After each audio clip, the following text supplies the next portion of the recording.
is going on? What's going on, people? It's another Thursday night. It's like every time I look up, it's another Thursday. They come so quickly. The weeks pass so quickly. Here we are going into now the second. Well, is this actually the second week of preseason, official preseason? Yeah. And Going probably pretty fast. wow, time flies. Peach, what's up, my man? How you doing tonight? I can't complain, man. How are you? I can't complain. Busy day, busy time at work. Going good. Working late. Yeah. Getting the show started late. Sorry for that, guys. How many hours a day you putting in now? At least 10. Because I eat while I'm working. So I just, Jeez. I'll make something real quick and just sit and eat while I work. I don't take breaks. So it's pretty much like 10 hours at least a day. But who cares about that? We don't want to bring everybody down with that shit. How are you guys doing tonight? Chips Ahoy boy, Patty Laura, Cliff Victoria, Cliff, Doug Van Dorn, Cornelius Qualls. Welcome back. Haven't seen you in a while, don't you? What's up, Cornelius? Good to see you. Ulster. Where's your uncle at? Yeah, where is your uncle? Mr. Mayhem. Chips Ahoy boy. Minister Charles Johnson. Armando Lera Jr. and Patty Lera. Thank you for joining us again. Truly appreciate you guys joining us. Thank you guys coming in the chat. So we getting in here slowly. So appreciate it. What, no super chats? My podcast. Jason UK. Jason UK was in the beginning. He'll listen to us tomorrow. Yeah. Vernon, good to see you again. Hot custard on your spotted dick. We've got Carl here. He's in the back right now. We just wanted to hang out, PJ and I, and start the show. I don't know where Foster is. Foster is AWOL right now. Bear. Scottish Bear. Thanks for joining us. Show me. Is that what Scottish Bears are saying? Show me. It's so weird. I'm looking at my Mr. Shorty side, and I can't see everybody that I can see on this in the actual chat here. It's weird. It's like my Shorty account doesn't pull up everybody. Strange. Yeah. So yes. It's interesting that we do a show on Thursday nights because right now everything is so far past and everyone is just diving into giving everyone immediate content on the Bears, and it's just we don't choose to do that because we just want to have fun doing this. And we appreciate all of you guys having already delved into all of that before us and still coming here to hang out with us, because ultimately we are here to have a good time and talk some Bears. So I appreciate everyone for joining us tonight. Thank you so much. I'm sure you've already absorbed everything. You've watched Hard Knocks like I have twice. You've been in everyone's podcasts and in their chats and watching everything and absorbing it. Like, I put it on too in the background while I'm working and listen to everything. Right. So I thank you, all of you guys, for your time tonight hanging out with us, because that really means something to us, because you don't have to do that. We already got all of it. Yeah. So we appreciate you guys. I think the thing that's important that we try to convey to the people in the chat is it's just like, you're not going to always be right. I'm not going to always be right. We're going to have some wrong takes, be wrong about certain things, but we're just guys talking football. I mean, we're not experts. We don't sit up there and study the whole breakdowns and everything for 20 hours a day, anything like that. We're just guys talking Bears, and we try to give our honest opinions, but at the end of the day, they're just our opinions. It's not facts, it's just opinions. And pontifications. A lot of those. A lot of pontificating going on here. Those.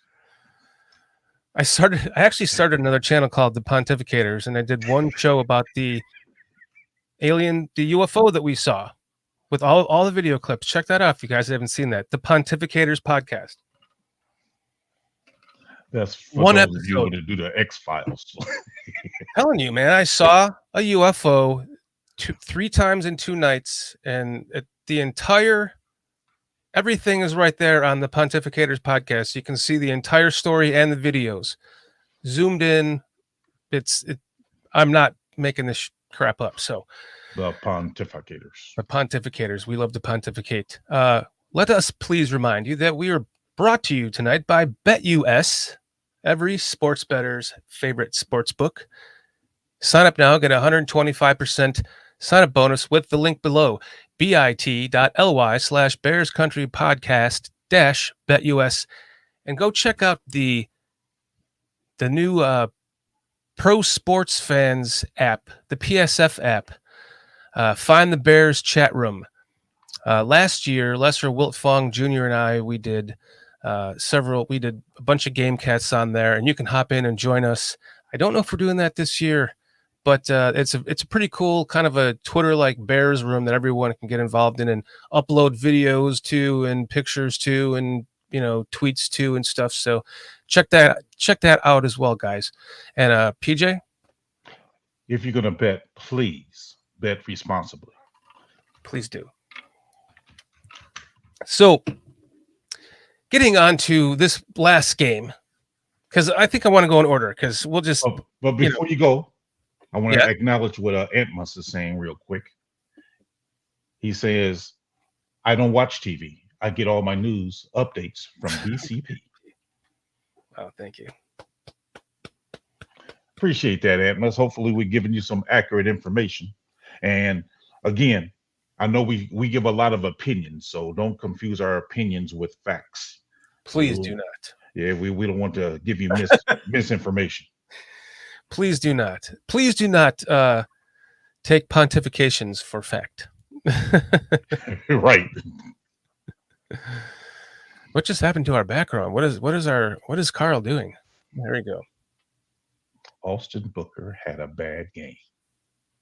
Check out the Thigh and Smile podcast too, guys. That's where Please don't. Please do. Carl has his own channel, Thigh and Smile. Check them out too, guys. Yeah, what were we just talking about? He just threw me all off with that. So I believe you guys were going to be doing a little bit of a rundown of kind of everything that's happened since our Thank you very last much. Thursday endeavor. Well, yes, of course. The game. Let's start with the game. Okay. What was I just want to know what stood out to you the most in that game? Because my answer might surprise you. What stood out the most To you in that game? Like, what was the biggest? When you think about that game right now? What do you think? What's the first thing that comes to mind? Whether it's a play or two or what? Well, actually, it's not. The overall thought I had is I was glad that Eberflus played Caleb were the starters for the first quarter. That's what I was really happy because I was like, man, because as I've been saying for weeks now, I'm like, my biggest fear is we're going to come into the season unprepared. And that right there, giving them 2 drives, offensive drives, I was like, man, I was happy for that. I really was happy for that. I mean, the play, yeah, I can nitpick about, but the overall, the fact that he actually played as starters for a whole quarter, I was happy about that. You know what comes to mind when I think of this game? Ian Wheeler. Oh, yeah, he was nice. Of course, Caleb comes to mind. Caleb played a great game. I mean, everyone, they balled out for him on offense as well. The offensive line balled out. The running backs balled out. The receivers balled out. Komet dropped that. I know he's still laughing about it. DJ Moore dropped one. That was a little bit tougher, but in the end, like, Ian Wheeler was the surprise. And this is kind of why it stands out to me the most, is because I remember during the draft, I was like, okay, we were like in the 3rd or 4th round. I'm like, okay, who's left? Who's the fastest person left? Like, who's the fastest guy left? And then the Dolphins take him. It's like, who's the fastest guy left now? The Chiefs take him. Right. All right, who's the fastest guy? I'm like, we need a kickoff returner. We need a kickoff returner. Velus Jones wasn't even in my mind. And Right. then we get Ian Wheeler in as a UDFA, and I was like, okay, this guy's got some speed. This guy could be the exact guy that I was thinking of. I kept asking it during the draft. And he comes out with that speed. You can see it in practice too on Hard Knocks. Then he comes out and has this game, and he really impressed me. Yeah. Yeah. I really think that's his I think this is Ian Wheeler's job. I think he's going to take it from Velus Jones. I think I look at him as more of taking it from Travis Homer. I think even better. I think I love that. I think that's who he does is replaces Travis Homer.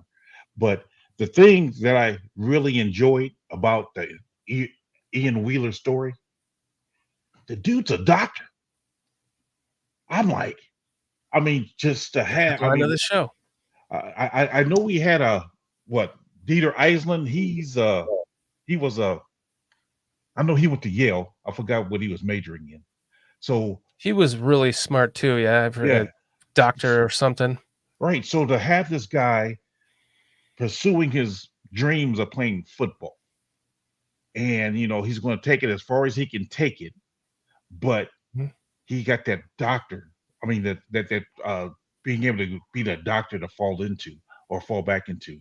So, man, I'm happy for him. I'm really happy for him. So am I, and I'm jacked for like just seeing what he did in that game, like what he can offer in a game. He hits that hole quick. He is quick. Yeah. Put him on kickoff returns, man. Can I be honest though? Because you know me, I always try to keep it balanced. I was concerned when I was watching him in Hard Knocks and throwing him the ball and he kept dropping them. I'm like, uh-oh. But to his credit in the game, he played great. But it's just when I seen him dropping them in practice, I'm like, uh-oh. Yeah, you're talking about Ian Wheeler dropping. Yes. I didn't see any of those, but yeah, because they did the jugs machine when he kept on trying to get him to catch it. He kept on dropping it. Okay. Yeah, you're right.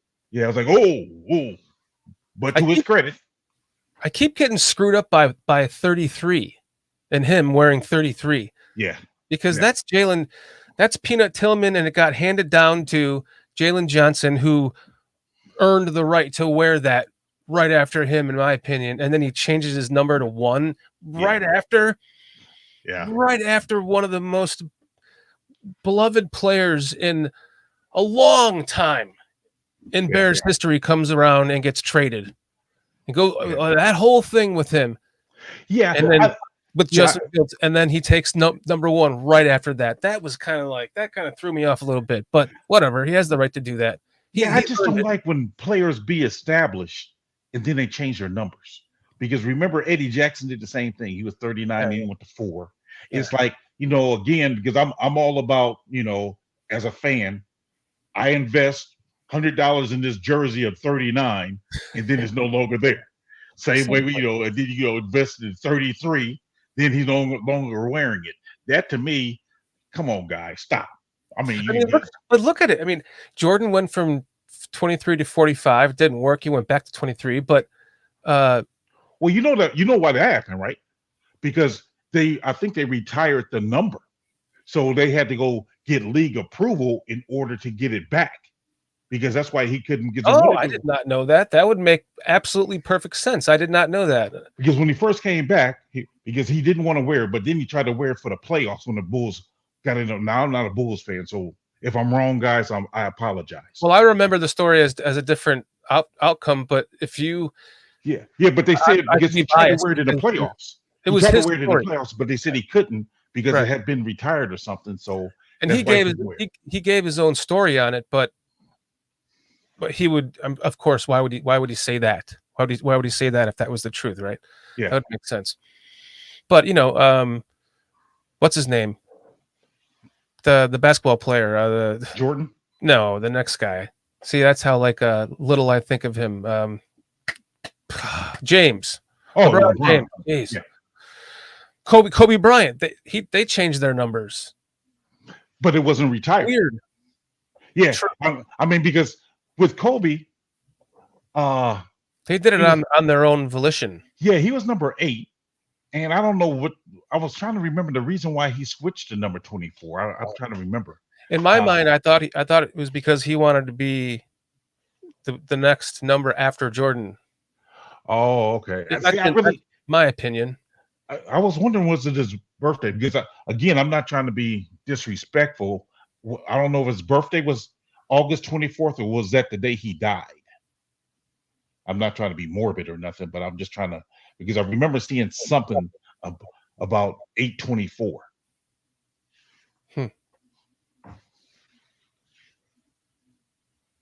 I don't know. I really can't remember.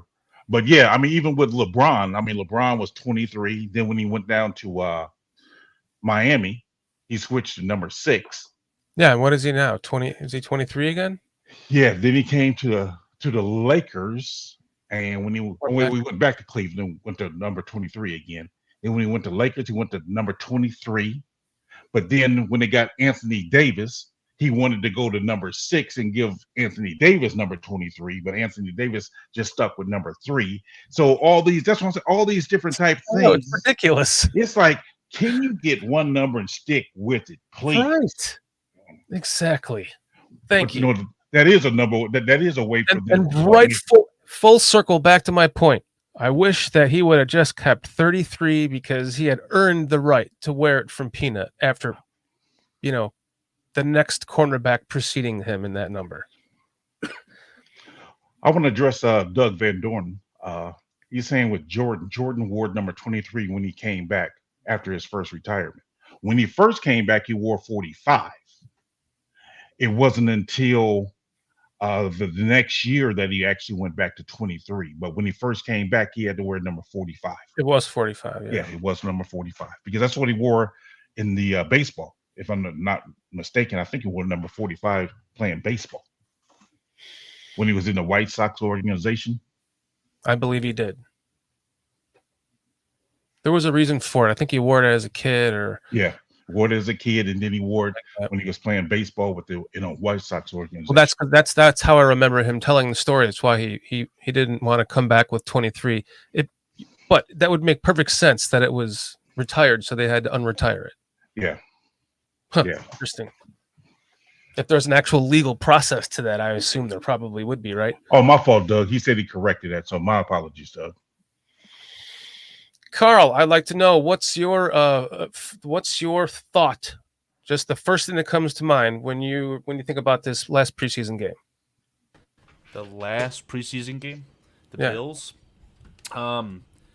It was a big opportunity for Velus, right? He finally got a chance to show himself on the kickoffs.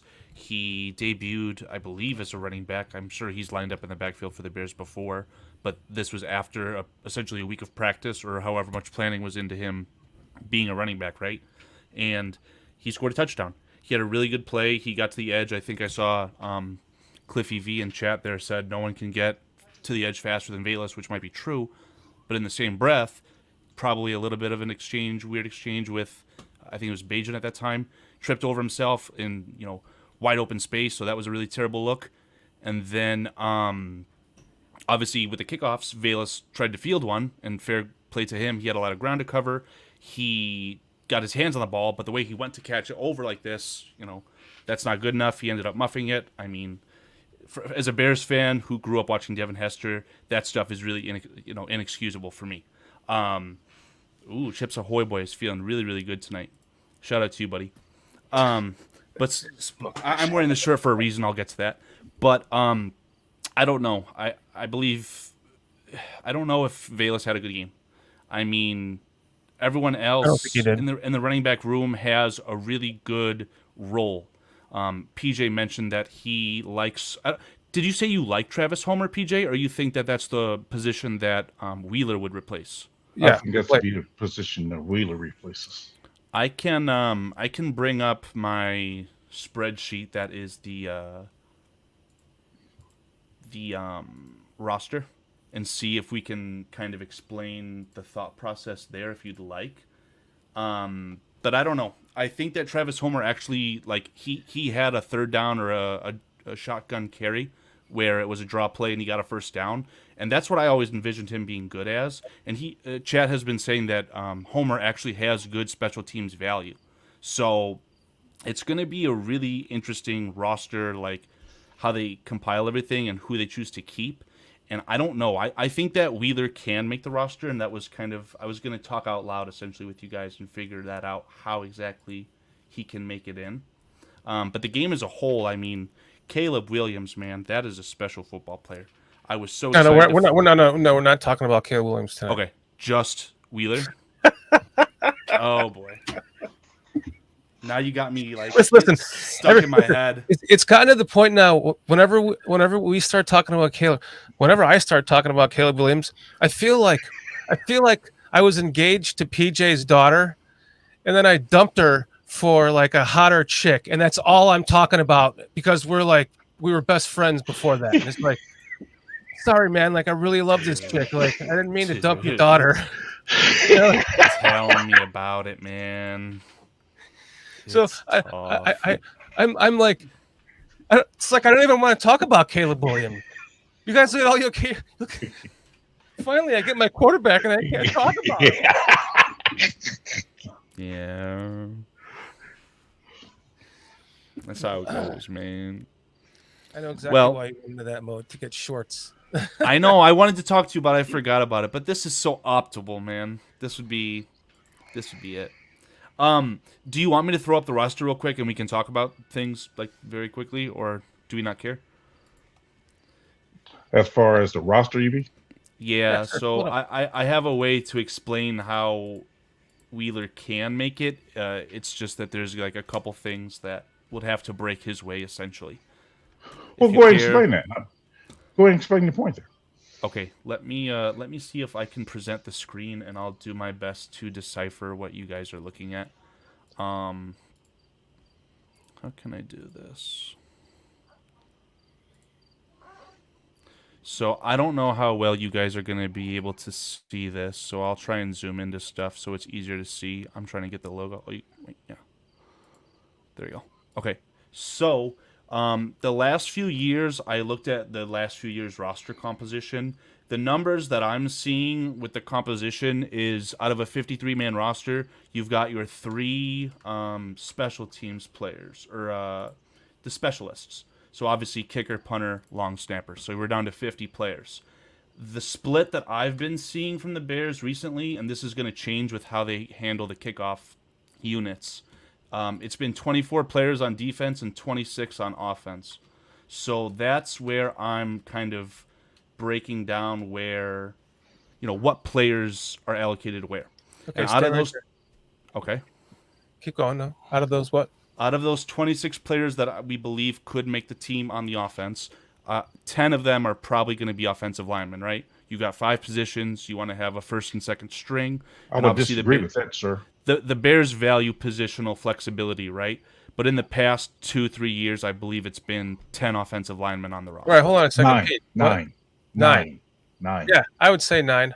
Yeah, they don't go with 10; they go with 9. Here's the most important part of this conversation tonight, and which is pretty much the thumbnail and the title of the show, is like Ian Wheeler makes up 2 positions really. So Velus Jones makes up 1, and that position. Yeah, can you just explain that? Explain that. So 2 positions meaning. Well, he's already a running back. So if they do cut, Homer. Velus? Homer. If they do cut Homer, then he fills that roster spot. Meanwhile, we're still down to, does Velus Jones make the team as that last receiver? Because I'm not sure that he does. I think that could be that Johnson kid.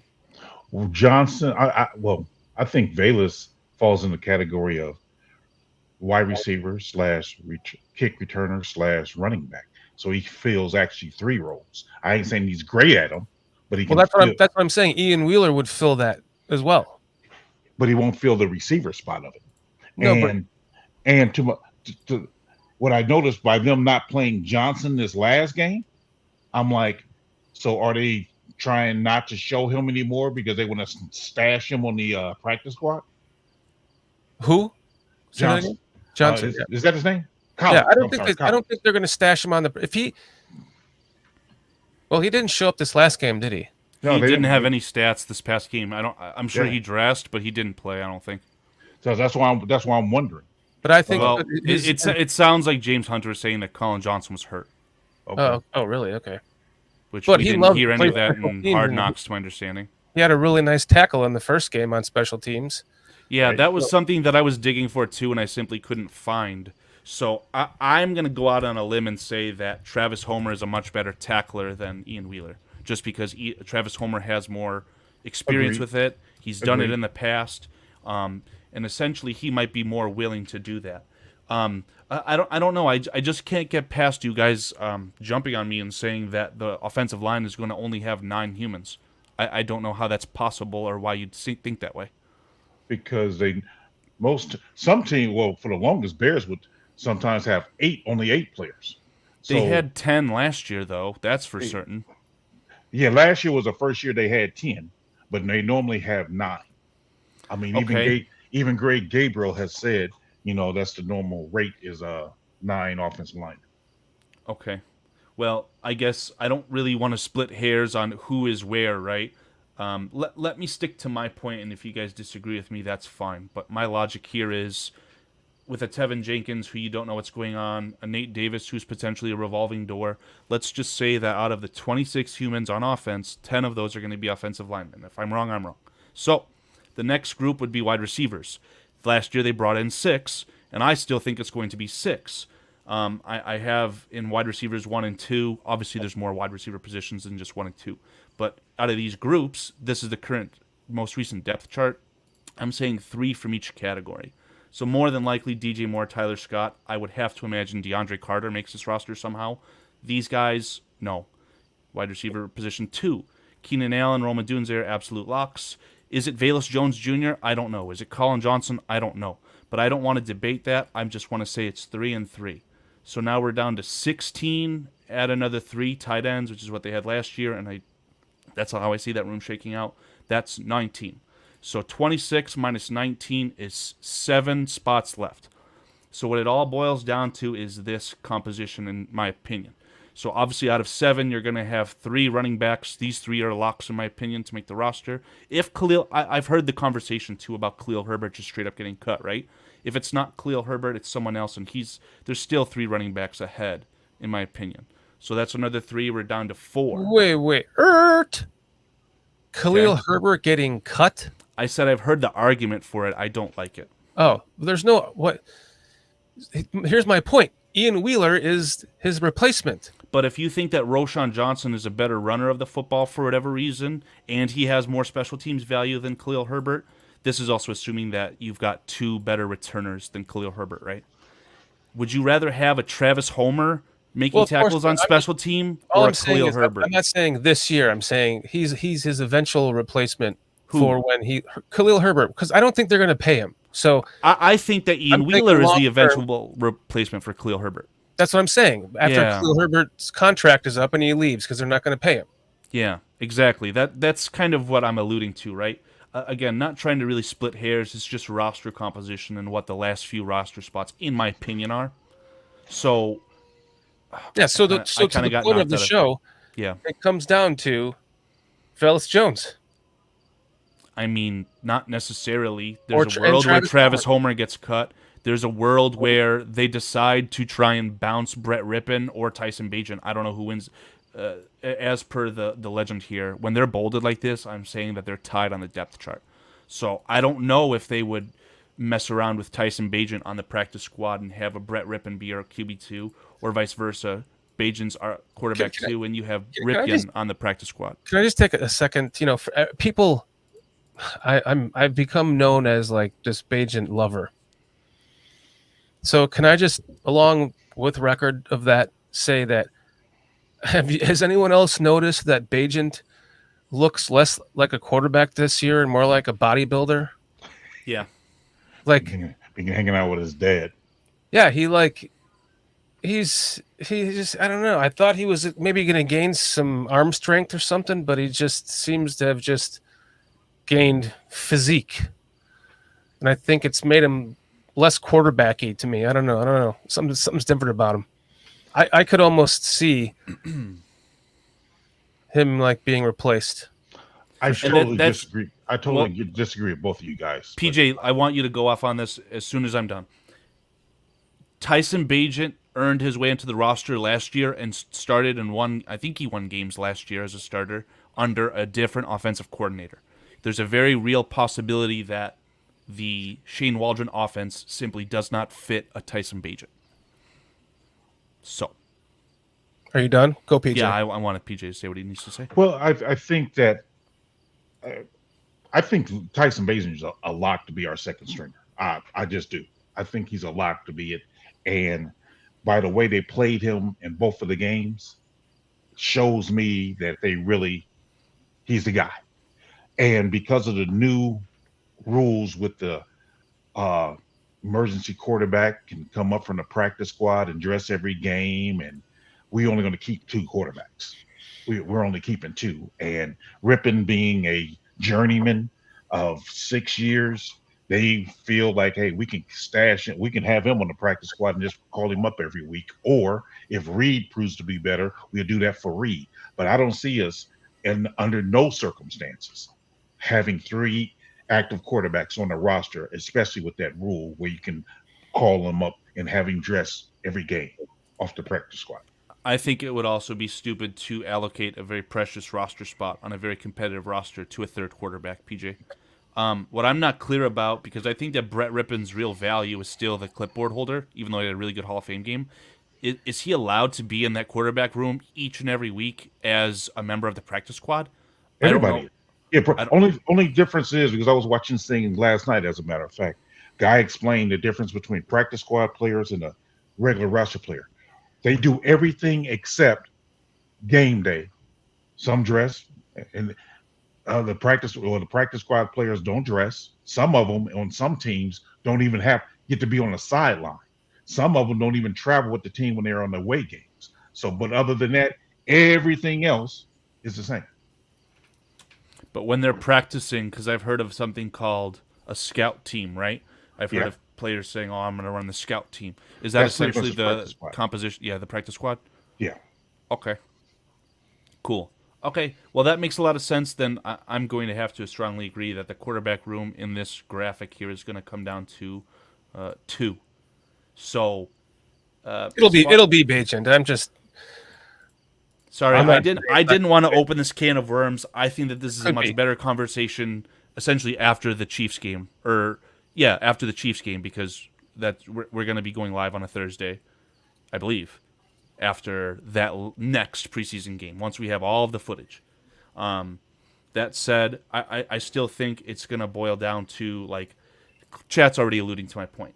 I haven't seen a lot of Kari Blasting game in the preseason, and I don't know if Waldron would prefer to have a Kari Blasting game on the field to a Mercedes Lewis.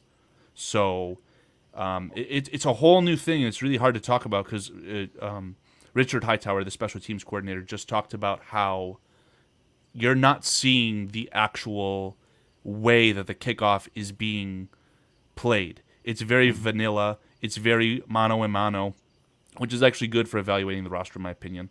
But you're not going to see real schemes or anything like that line up. So how do you want to line up your coverage? Do you want more tight ends? Do you want more linebackers? Or do you want maybe more agile players like a running back? Can Ian Wheeler become a guy who's going to be tackling on special teams? I don't know. Well, with your 7, you left off at 3 running backs and 2 quarterbacks. So who was the other 2? 7 minus 3 would be 4. Minus 2 quarterbacks would be 3 players, right? Right. So that comes down to this group right here. Sorry, excluding Roshan Johnson. So that 3 could become Ian Wheeler, Travis Homer, and then I don't know who the 7th or the 3rd player would be then. Because if Colin Johnson makes it, Velus Jones automatically is in that conversation, right? So yeah, I see. But to my point, like I just said, they might want to carry 4 tight ends if that's what they feel is best on Let's get a the consensus coverage here units. right now from everybody in chat, all you guys on the panel. Do you think they're going to keep Velus Jones Jr.? Yes or no? I do. I can't answer that until I see more footage. Because Yeah. I feel like his performance against the Bills. What's your gut telling you? My gut is telling me that they should keep Ian Wheeler over Velus Jones Jr. Because Velus Jones has been an experiment, right? The first couple years have been really bad. He's literally directly contributed to losses of games for the Chicago Bears. I think him being shifted from a wide receiver to now a running back after you've signed a DeAndre Swift and you have the other talent in that room, I think it's a major red flag. But that's just me. I don't know. I think they should not keep him. Oh my God, what a comment. I think it comes down to that last spot, actually, because I think Velus makes it. I think Ian Wheeler makes it. Colin Johnson, I'm not so sure about. Probably not. Yeah. And the fact that I think between Blasting Game or a 4th tight end, I think that's a conversation they got to have. And that enters in because if you want to have Blasting Game or this tight end, then you can let Homer go because you can then keep Wheeler. So I think it's one affecting the other. So if Homer stays, the likelihood of Wheeler being there, I don't think it'll be there. But if Wheeler is there, I think they're now deciding between that 4th tight end, whether he's more useful, because I think the top 3 is making it. We all know who the top 3 is, right? I mean, that's pretty. I don't have to. Let's get the chat. In the running back room. Let's get the chat really quick. Chat is blowing up on this. No, the top 3 in the tight ends room. But yeah, go ahead, Shorty. We got B. Foster's talking about Velus Jones here, which is something concerning to me. I don't want that to be Poles' like ego showing, like, oh, I drafted him in the third round. He needs to stay on this roster. I'm going to prove everyone that I'm right. I hope he's not thinking that way and can have more of like a logical approach to it, whether he drafted the player or not. Because most of these players on this roster were acquired by this regime. Like he's saying, he sees something in him. I know, so and that's scary to me. Like I see it as a red flag. You could also interpret it as they're breaking their back to make sure that Velus Jones contributes on the roster. Every single one of us sees something in Velus Jones. We've all been expecting to see it come up by now. I think what we're overlooking is the fact that they are now using him because the kickoff is going to be such a big part of the game now. Like I said last week, Percy Harvin vibes. That's what he's giving me. Percy Harvin vibes. Yeah, see, Percy Harvin's hands. Yeah, but if you think about it, if you're returning the kicks, except for the ones trying to kick, going over his head, let it go. But if you're returning kicks, he becomes a weapon. If you give him 3-4 handoffs a game, 2, maybe 3 passes a game, he's effectively a weapon because and then you can make him the gunner on the special teams. I mean, who, Velus Jones? Yeah, Velus Jones. Now that is something that I have not seen him do one single time. Whether it's been in the B-roll footage from Hard Knocks or anything else, I have never seen him do that. And let me just quickly take you over to the. All right, let's get to the chat now. Chat. Bearski Film says yes. He. I wouldn't, but they're doing everything to try to keep him. All right, are you done? You're mute. You're muted, and I'm unmuting you. So shut the fuck up and let me finish this. Oh, hold on, I have some. That's it. Get the fuck out of here. Bearski says yes. James Hunter says yes. James Hunter, what's up? Thanks for joining us. But they shouldn't. This is to the question. Would you keep? Should you? Are they going to keep Velus Jones? In your gut, what does your gut tell you? Cornelius Squall says yes. Chips Ahoy Boy says no. He says, I pray no. Tell me to shut up. Oh, okay, tell me to shut up. Shut up, Mark. Carl. Doug Van Dorn. I think they both keep Velus and Wheeler. I agree with that. I agree with Scottish Barrett. Yes, but they shouldn't. Let's see what else we got here. All right. Thank you, guys. Because I really think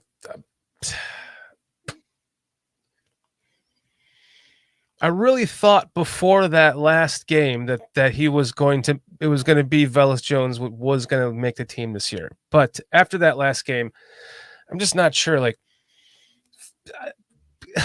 I asked my wife, to be honest, sitting on the couch, I'm like, why is he asking the ref right now watching Hard Knocks?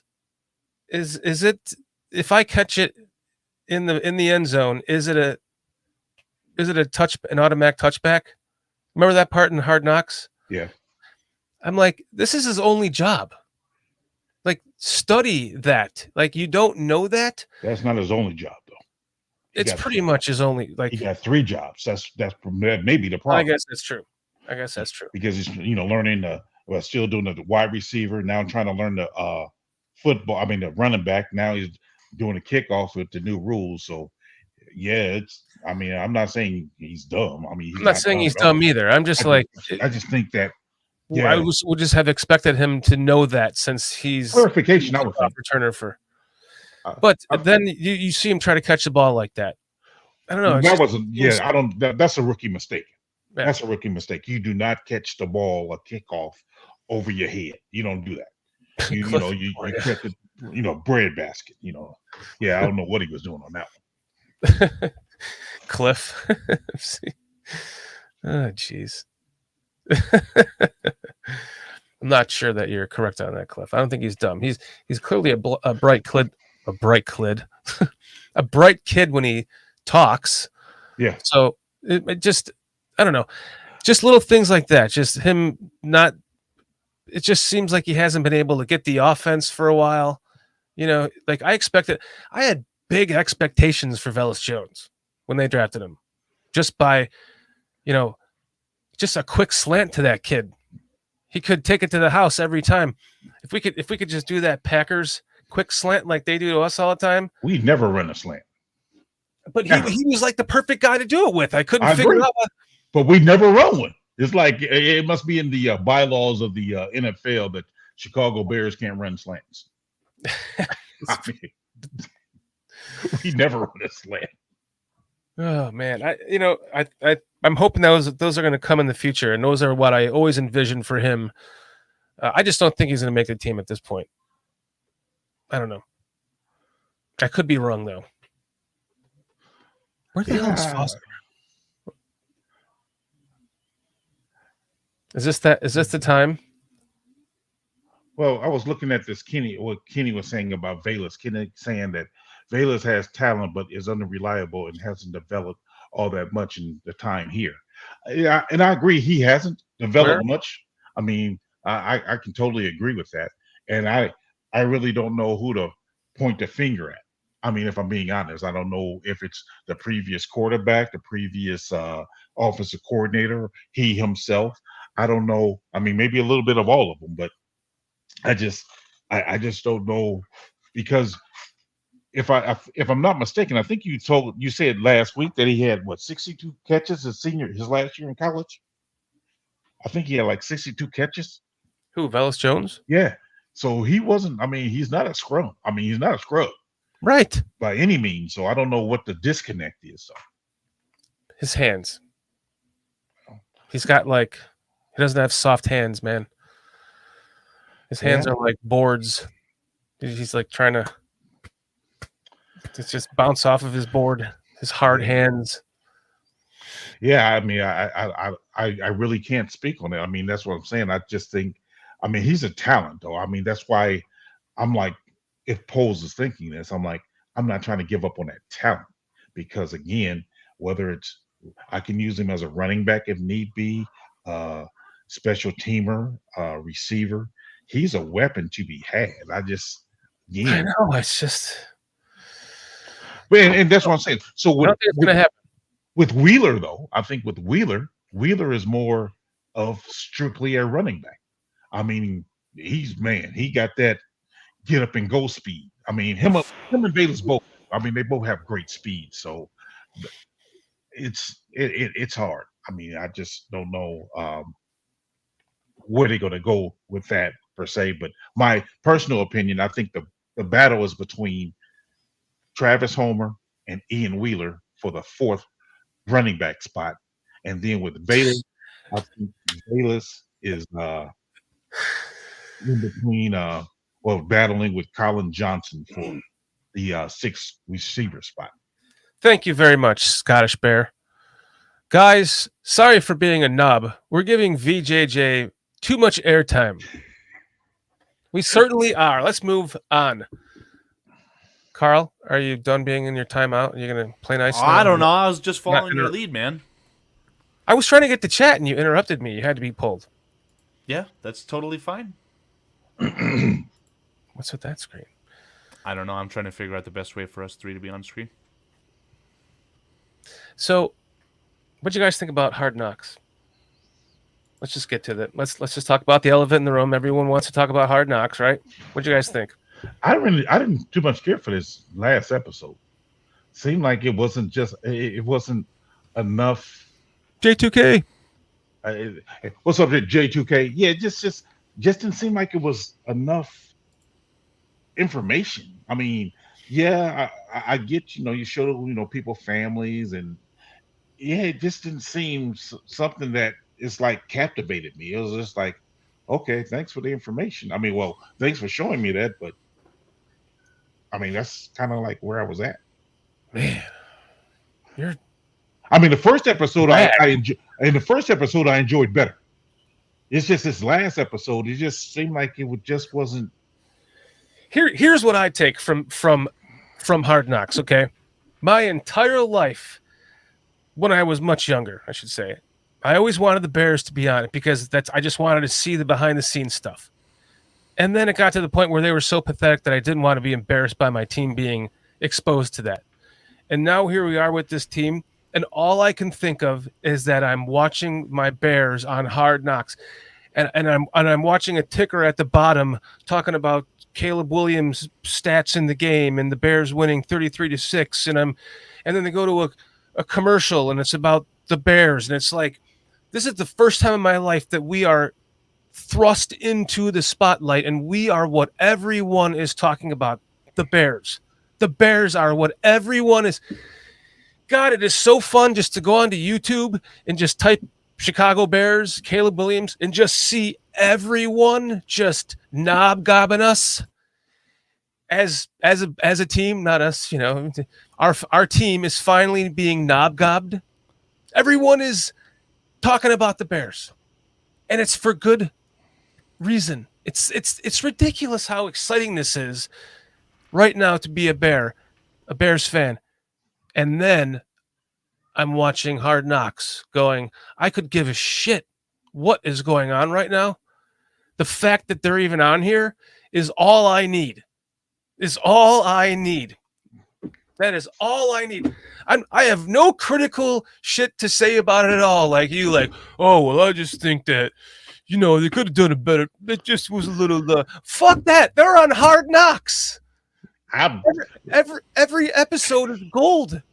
Maybe I'm wrong. Maybe I'm Debbie Downer. If I am, I apologize. But I like Simone Biles. I like Simone Biles. I do. Oh, I don't need to see her on Hard I Knocks. agree. I agree with that. Okay. I mean, all these other stories, it's like, can we see some action on the field? Because, I'm not going to training camp. I want to see some action on the field. All these backstories and, DJ took his family to the ice cream or place or whatever. I really don't care about that. I'm sorry. I don't. Damn you, PJ. You're right. I'm like, let me see some action on the field, bro. I mean, that's what I want to see. Like, really? Hot dog flavored ice cream? God, with mustard and relish? Right. I'm like, what information did that help me with? I'm like, come on, man. Look at us. Look at us. We love our hot dog so much that we make hot dog flavored ice cream and serve it with relish and mustard. I'm like, Yuck. I'm like, come on, man. That's what I'm saying. I'm like, that stuff. I'm like, okay, if you want to show a minute of that, I'll give you that. But to go on and on and on, I'm like, come on. I think some people actually saw the Olympics, so you ain't got to revisit the whole Simone Biles. Stop. Well, one time PJ is super cool, right? Like it makes sense. It's during Can we an just go Olympic with my year. take? One time makes perfect sense, but twice, Yeah, I'm like, please. Can we just go with my take on it? I'm sorry, like that. I apologize for being Debbie Downer, but I'm like watching it going, this show is only 50 minutes this time. And I'm like, you showing me most of this, all this? I'm like, come on now. I know. The last time, the final, 8 minutes of it, 10 minutes of it was the game. So now I'm like, they're starting to show the game. I'm like, wow, it's already over. And I look up, there's like, the bars are like 3/4 of the way. It's like, Right. It's like, I'm like, golly. I'm like, well, I mean, that's what I'm saying. I mean, it was like no action or no battles that I'm seeing in training camp. And that's what I'm like really interested in investing in trying to see. But, you know, they're giving us all these other stories. And I'm like, and I'm not trying to diminish the stories. It's cool. But the show was only 50 minutes. So can we not show that story on that thing that Jeff Joniak does, 1920 or whatever the thing? Show it there. But to show it on Hard Knocks, come on, man. yeah. Multiple people in chat have said the same thing, which I agree with. I think that for the Bears to finally have kind of like the straw that broke the camel's back, they finally got themselves inside of Hal's Halls to do this recording. The Bears are still in full control. They're not going to let any sort of negative image whatsoever leave that building. So Right. it all is filtered through the McCaskies and all this lovey-dovey, happy-go-lucky stuff. That's what's coming out. You better believe that. They are the kings of keeping shit under wraps. Have we heard one swear word in Hard Yes. Knocks? Yes. This last episode I heard. Who was it? I forgot, but I heard it I heard twice. Two of them. If anything, it felt like the coach who was Fuck, what was coaching it? Elon Wheeler was the one who was the hardest, person on the whole thing. So if everyone was to have sworn, it probably he him. was one of them. Yeah, he was one of them that Yeah. said. I forgot who the other one was. Yeah. But that was, yeah. I mean, but then I seen, was it Adam Rank? He said, Bears fans, you complaining that they're not cussing too much. I'm like, the Bears fans are always complaining about something. I was like, I guess Come on, we want to be represented. Not What the fuck cussing. you guys doing over here? You know what I mean? Hey, we I want would- to I see would- you grabbing the balls like, hey, get your ass on the fucking field. You know, like, why are we watching Detroit? Oh, Detroit can swear. We can't. Because Mrs. McCaskey's probably loving this. She's probably watching this. So I imagine this is basically an homage to her right now, if you will. So But they haven't mentioned her not one time. Classy with it. Correct. No, they have not mentioned her one time. Yeah. I mean, with all these Yeah. backstories, they Yeah. haven't mentioned her one time. Yet. Well, yeah. Yet is a good point. They're that's what I'm saving it saying. for the best. For Well, the you should last. have did that at the beginning. Franchise is owned by blah blah blah. I mean, but No. They're saving They that. had to start with That's the Caleb. best part. Yeah. Oh, from the Bears' perspective, maybe. The thing Yeah, that I'm looking forward yeah. to the most, and I heard this from Sylvie, he's the one who pointed out that whatever happens regarding the Kansas City Chiefs week, that episode is going to be loaded. There are going to be so many storylines. Obviously, you're playing against the Super Bowl champions. You're going to get a little bit Mahomes and Reed sprinkled in. And then Poles, he's the one who formerly was with the Kansas City Chiefs. So there's going to be so many links there, kind of the roster composition and how he views things. There's going to obviously be direct comparisons from Caleb to Mahomes and vice versa. So that's the one that I'm looking forward to the most. do you think that one? Do you think that one would be better than the one coming up with the joint practices? Yeah, because the joint practices were a little bit scuffed. I mean, the Bears did dominate today. We can talk about that. But but really quickly, I want to say, so I'm coming back home for like 3 weeks. So I'm actually leaving next weekend, Peach. If you want to have some Portillo's on the 24th. Let me check my calendar here. Oh, So I decided, since I'm going to be home because I'm going home for my mom's birthday, which is September 4th. So I'm like, if I'm going to be at home, like, and there's a Bears game that weekend, and it's Caleb Williams. I'm sorry to talk about Caleb Williams, PJ. oh, you good? And it's Caleb Williams' first game. Like, there's no way in hell I'm missing that. So I bought 2 tickets for me and my cousin Steve, who's probably listening. Steve Phillips, you guys have seen him in here. What's that? The farted on your you won that face, game? Steve. Yeah. What's that? So The game on the 8th? yeah. So now I'm going to that game now. All right. 400 section. I don't give a crap. I'm gonna walk around the. Ah, there he is. What's up, Steve? I knew you were here.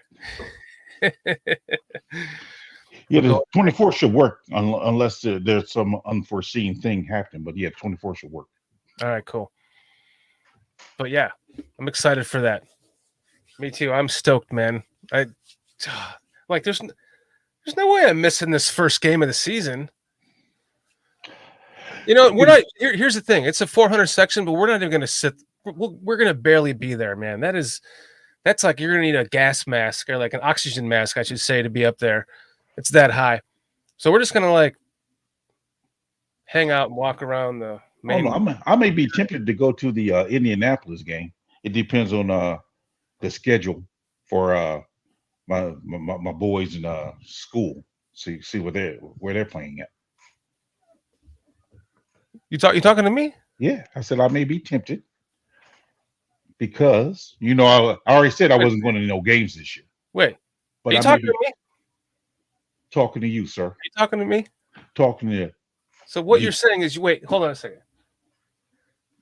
So you're going to go to you're actually going to a game?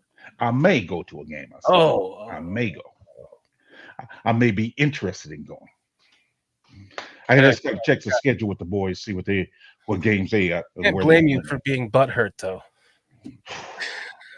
That was a lot of money that weekend. That was a lot of money. Well, and then, actually, you know what? You should probably stay away from the game. Exactly. Yeah.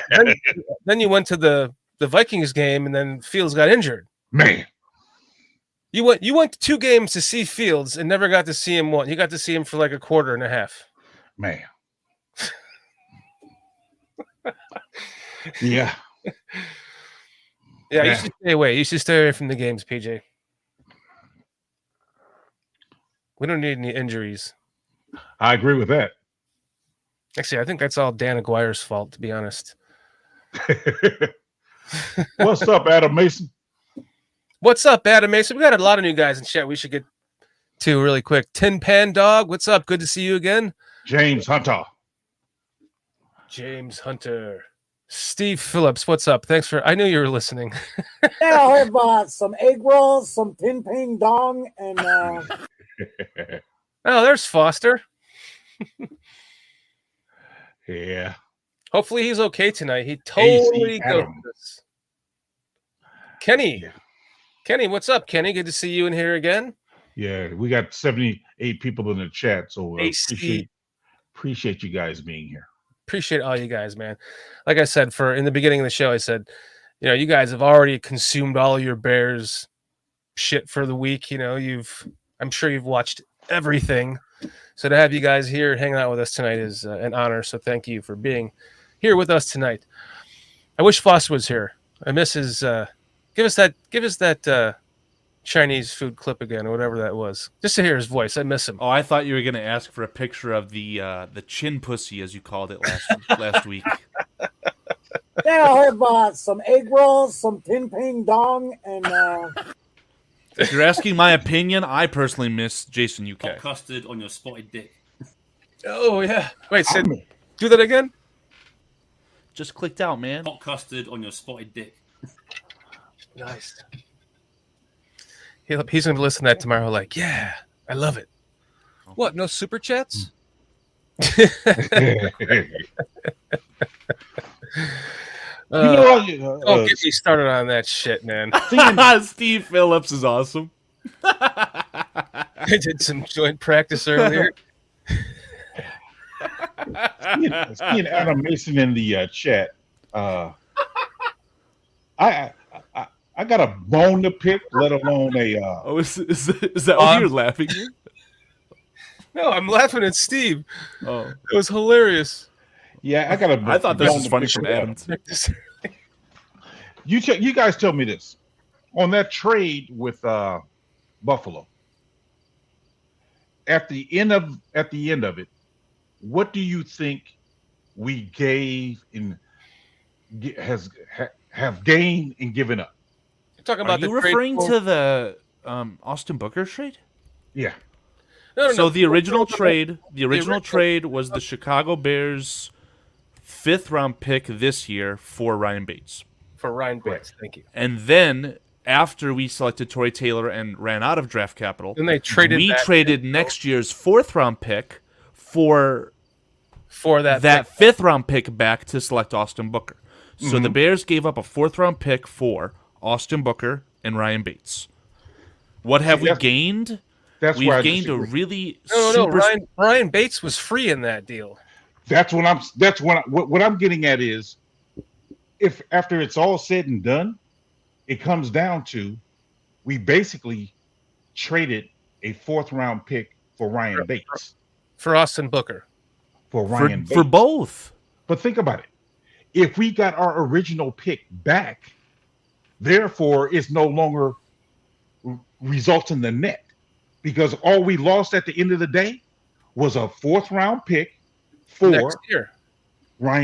For Ryan Bates. That's no. Think about it. No, we lost the 4th. We would have traded that 4th round pick anyways to get. No. Okay. Think about it. What you're saying. Yeah. And that's what I'm saying. We didn't give it up in the first place. We used our original pick to select Austin Booker. You're right. We ended up trading a 4th round pick for Ryan Bates. Thank you.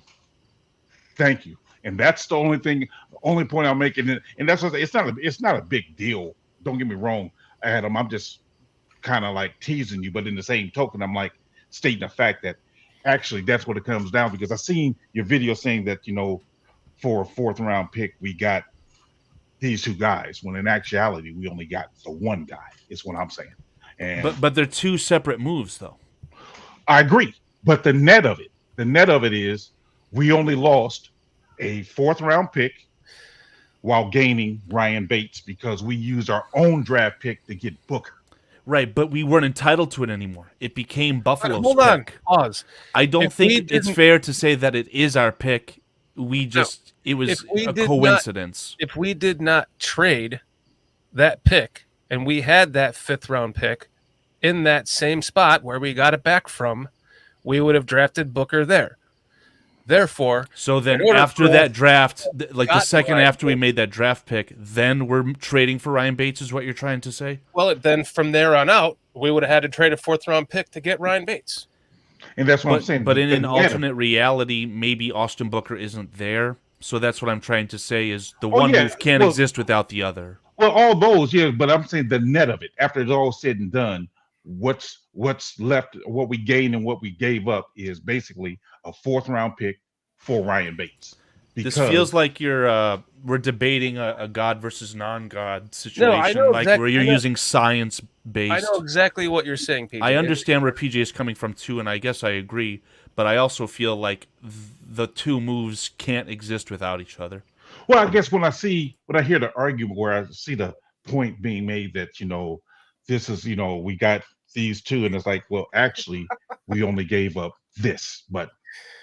Again, I'm not trying to make a big deal of it because, again, I'm not trying to be real serious about that because that's a moot point. But on paper, I would still call it I would still call it the 2025 4th round pick for these 2 players. But I digress. I choose to look at it as what we were originally talking about during the draft, which is I guess it all comes down to we ended up getting Ryan Bates for free, but in essence we didn't, because we would have had that pick there and we would have just drafted him there without having to trade the pick. So essentially, we needed the next thing that would have gotten Ryan Bates would have been a 4th-round pick next year. Adam, I have a better idea. Why don't we have Adam Mason create content for Bears Country Podcast Weekly? Let's do that. Shush. You keep your mouth shut, Carl. That's twice you've attacked me, and I'm not feeling very feisty tonight, so I don't know how to respond if I'm being honest. I was just kidding because hold on. Can I address Chips Ahoy Boy, please? I don't care if you can't stand the M. I'm wearing this shirt today because I feel absolutely downright terrible that JJ McCarthy's season is already over.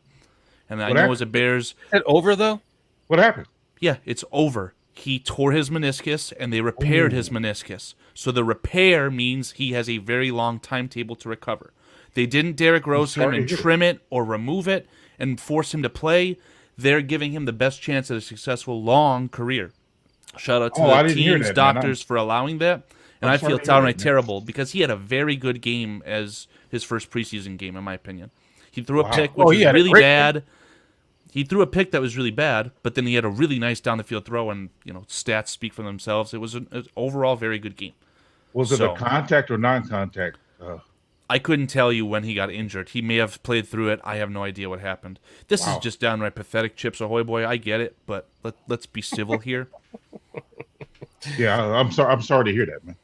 Really? No, it's not a personal thing. He's not a family member, right? I mean, at the end of the day, he's a quarterback. Because I don't like when these are at the end of the day, we root for the Bears, but these guys, this is their life. This is their livelihood, and man, I feel sorry for the kid. Really, I do. I feel sorry for Chips Ahoy Boy. Well, Chips Ahoy, he's been on the show several times. He's one of my buddies from high school. Chips, he is from Illinois. Is it he grew up a Naperville? Bears fan. Yeah, so I mean, you got to give him a little bit of leeway there. He went to the school that beat my grandson's school in the championship game there. Nazareth. Oh, yeah, Nazareth. That's the high school he went to. Illinois fans hate Michigan for sure. But yeah, but no, I mean, Adam, please. I know I may question certain things with your videos, but please don't believe I dislike you or trying to come at you wrong. I'm not trying to even pick a fight with you. I really enjoy your videos, but I just voice my opinions about what I disagree with, and hopefully you take it in the way that I'm giving it and don't think I have malicious intent behind it, because I really don't. I would encourage everyone to watch Adam videos. Oh, absolutely. Yeah, I do enjoy it. Go check out Adam Mason. He's got excellent shit going on over there. Excellent stuff. I don't think he took you that way, by the way. Good. Yeah, what else do we have? Oh, how about some trivia? A little bit early for that. I mean, there's still a couple more things on the shit list here. So, were you guys familiar with the situation that the Falcons have accomplished? The two things today, right? One was yesterday, but two things in general, regarding their defense. Yes. The first of which is not important, directly to the Bears, the Atlanta Falcons did acquire the services of Justin Simmons, all-pro safety, I think in the top 50 of the NFL Top 100 list, and he just signed being a free agent. $8 million a year. Yeah, he's a really good acquisition, and paired with that other safety, I think his name is Jesse Bates, they've got a really good secondary all of a sudden. All that just to compete with Baker Mayfield, which is ironic. Anyway, the main point is that the Falcons yesterday traded a third-round pick for Matthew Judon. And a lot of Bears fans were like, ha, ha, ha, what an overpay, you're stupid, unintelligent, all these silly little things, Chips Ahoy Boy style. And what the rumors/reports surfaced were that the Falcons were the winners of this trade because the Patriots chose their third-round pick over the Bears' third-round pick. It was reported that the Bears did offer a third-round pick to the Patriots for Matthew Judon. But They instead chose Atlanta. I have For good go ahead, reason. Shorty. It Go ahead, feels Shorty. good to have a team say the Bears are going to be better than so and so. I heard That's for that's sure. not true, though. I heard it was less than that. What do you mean? That it wasn't a third-round pick that the Bears offered. No, I think what happened was the Bears ended up putting a third round in on the table, but I think the Patriots asked for a second, and the Bears absolutely said no to a second. I had seen me personally.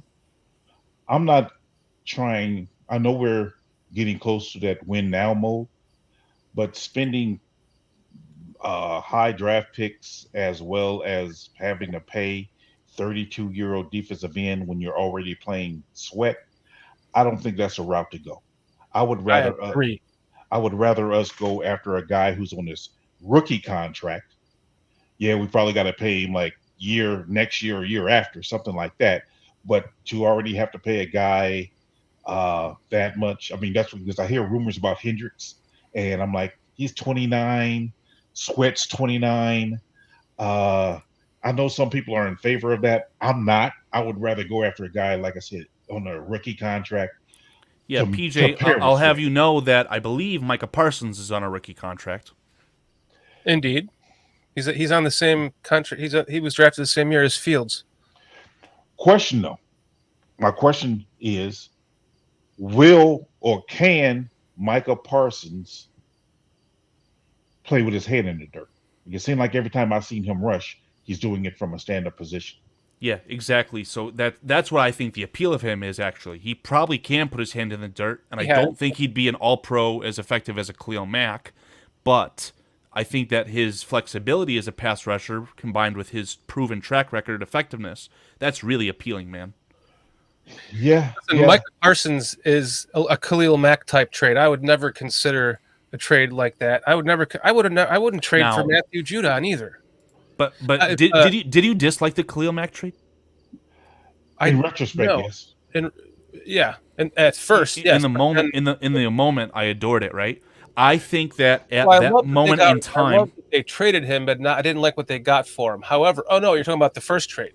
Khalil Mack. What I'm trying to say is that I think at this exact moment in time, if you're trying to obtain Micah Parsons compared to Khalil Mack already as a member of the Raiders was like an all-pro in multiple positions, right? Khalil Mack was a better football player then than Micah Parsons is now. So for you to go out, I saw someone on Twitter say, "Oh, let's just give up 2 firsts, our second, and the Carolina second for Parsons." That'd be an absolutely awful trade. Terrible. I would say if you wanted to really risk it, give them Carolina's second in this upcoming draft and the following first of the Bears that next year, because you'd anticipate yourself being a very high draft pick at that point, like high 20s. Let me say right now, because I alluded to this during the draft. I'm not a big proponent of giving up draft picks, especially I don't want to get in a situation where we're ever again having to trade 2 first-round draft picks for any player. I'm not looking for that whatsoever. I'm sorry. That to me, I'd give up 2 firsts and a second for Myles Garrett, but I wouldn't do that right now either. I think you hurt your team. No, yeah, that's way too much right now. This team, we need to see what happens after this year because we don't know what Booker is. Booker could be one of those guys you're talking about right now. True. Dude, the dude, he's got it. You can kind of see it already, man. Oh, he got some moves. Yeah, he got some moves, man. He got some moves. Oh man, it's not like we're like watching a guy that was a receiver a year ago in Robinson. I mean, Robinson looks pretty good against the run, but he's just, Booker right out of the gates. You can tell. Man, I tell you what, your eyes are working on that one. I was talking to Dion Jordan, listening to an NFL player or ex-NFL player talk about Booker. Him and I was talking, and man, he's like, yeah, he's like that guy. He's like, that guy got some wiggle to him. I'm like, you know what? Thank you, because he's not a Bears fan, but I'm like, what? I said, well, thank you. I said because I noticed that too. He's like, yeah, he got some wiggle to him. I'm like, yeah, thank you. I appreciate that. So hearing other NFL players give the guy some props. I'm like, when I looked at him, I'm like, when I looked at Booker, I'm like, I was very impressed with his move and then his counter move to where it's not like just trying to do a speed rush, but he actually got some wiggle to him and doing other things. And he has a high motor. He's That's long the and thing. fluid. PJ, I think that's an understatement regarding the motor. Yeah. That is something that it just jumps out. Whether he's a rookie, youngest player in the NFL, Adam Mason's trying to figure that out. His motor really freaking stands out, man. It is crazy. Yeah. Yeah. And I also noticed too, it feels like, I don't know if it's easier to identify if it's a run or a pass being on the edge versus on the interior. And Zach Pickens was someone who was talking about this. They asked him, what are you looking to improve yourself on? He's like, I need to see if it's run or pass. Raging I Oracle, feel like what's up, Austin man? Booker can find out if it's run or pass very, very fast, which I don't know if that's a really unique skill or rare or hard skill to learn, but he's already really freaking good at that. Yeah. I like him. I like him. I think what we're missing now is a speed rusher. I think we're really missing a speed rusher. And that's why another reason why I wasn't I don't know if Judon's that type of speed rusher or not. I don't think Hendricks is either. I think Hendricks. Yeah, I don't know. And this kind of like put me in a mind frame of a Sweat, where they're like strong and more that type. Why just need a guy who can just blaze off that edge? Just man. That's him, man. By the way, look who's in chat tonight. We got Raging Oracle hopping in with us and Plank. Raging Oracle. Plank, what's up? Oh, Plank is finally in here. What's going on, buddy? I hope you're feeling good, man. Plank, I just want to shout out Plank. He's such a stand-up guy, man. He offered me his ticket when he was sick to go to training camp, I believe, on Wednesday this week. Shout out to you, buddy. I hope you're feeling good, but yeah. Oh, Raging Oracle says Judon is a speed rusher. But his age, like I said, his age for me is a concern, because I think, if I'm not mistaken, how Poles is trying to do it is pay normally one guy at the position, and while having the other guy on a lesser contract. So with Sweat being the alpha, so he's not trying to play two alphas at defensive end. I can see him going after like a Jonathan Allen maybe, who plays defensive tackle, and get that contract for the defensive tackle. But to have two defensive ends paying them, I don't think he'll do that. Yeah, PJ, to your point, that was one of the strongest arguments for drafting a defensive end, whether it was at 9 or trading back a little bit, was that you'd have this synchrony. I can't think of the word I want to use. Staggered. Where you're paying Sweat while you've got a opposite player on a rookie contract, right?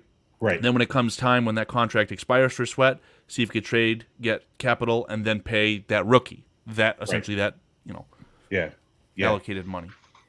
And then just my capstone for the Judon trade. The third round pick is kind of steep, admittedly, but the third round pick doesn't mean much.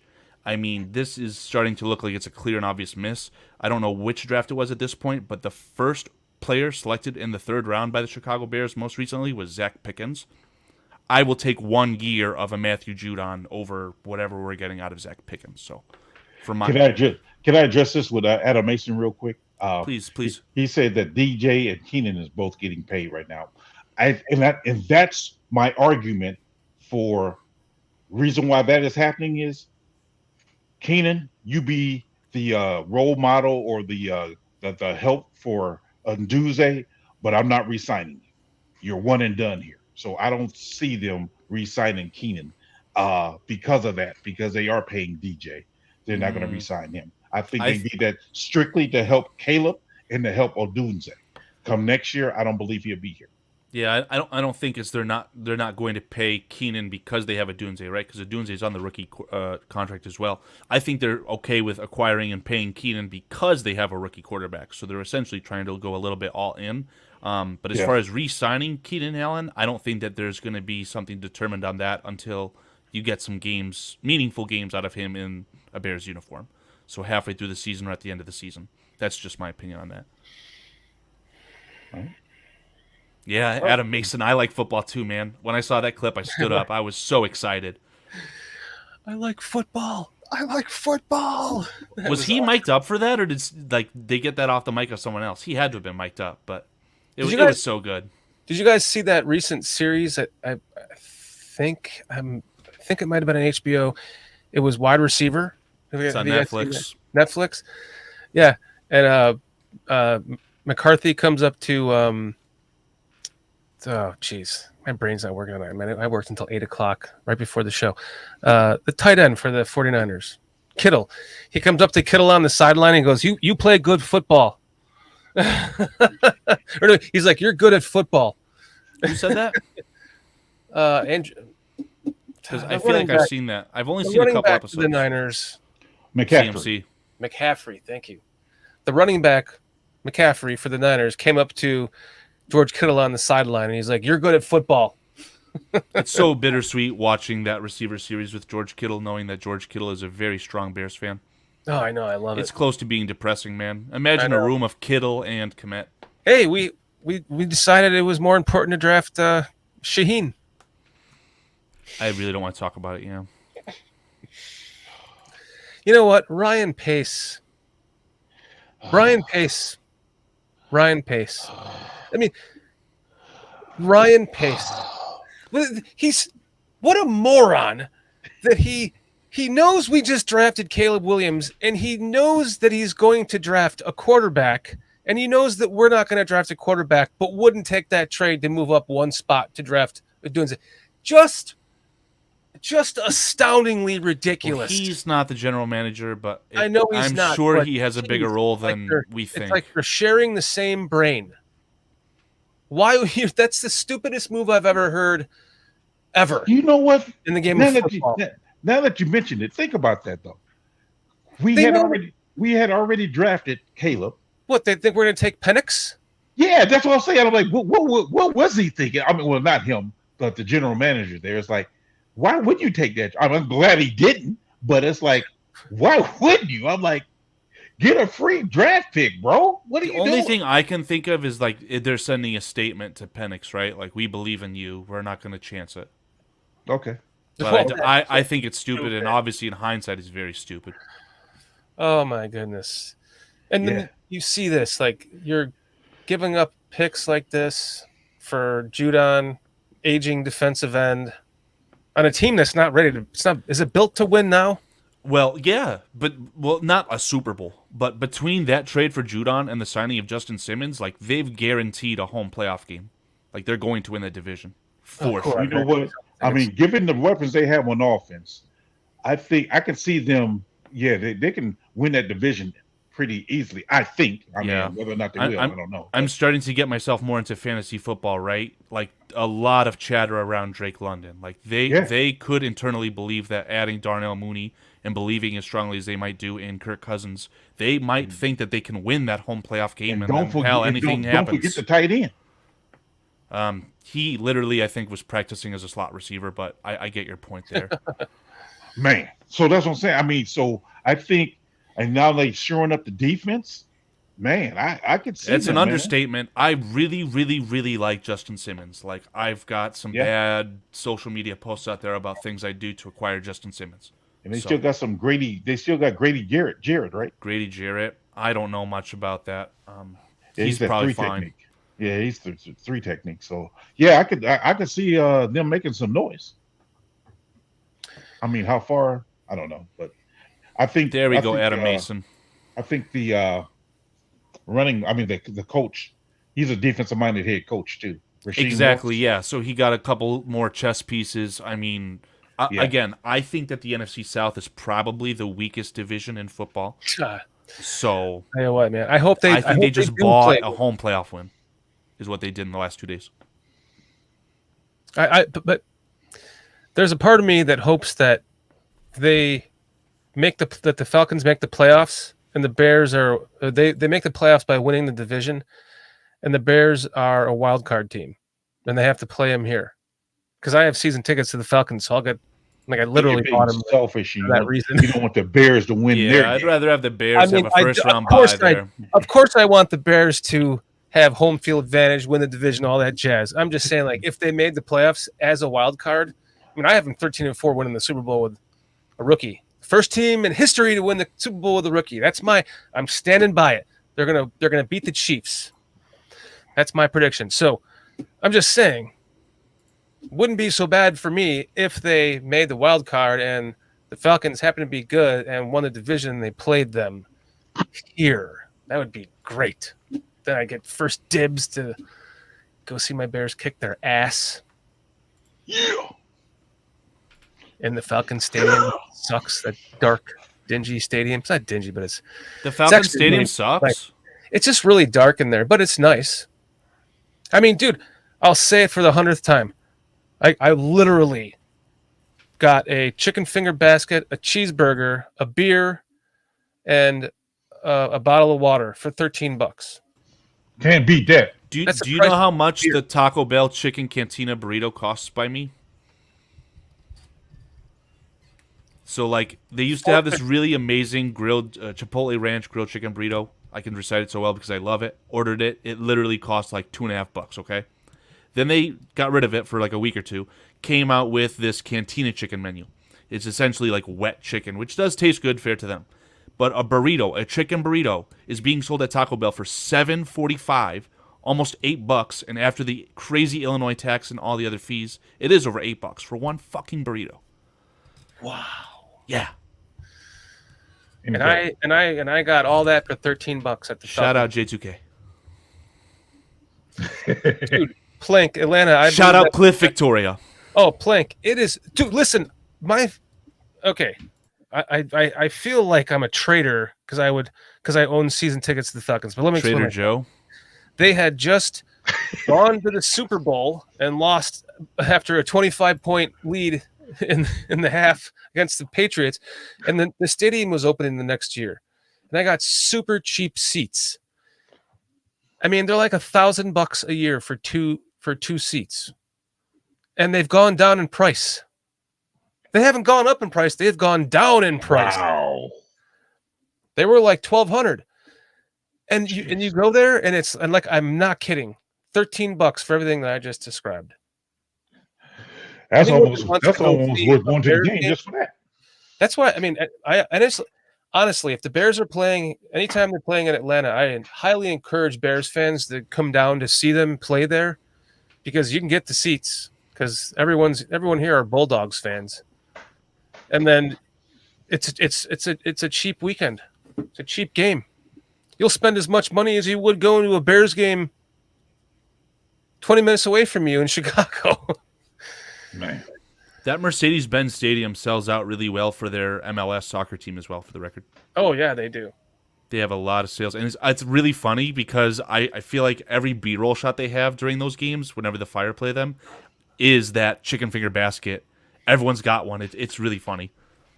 So you're not wrong in embellishing that, in my opinion. Do we want to talk about the Bengals?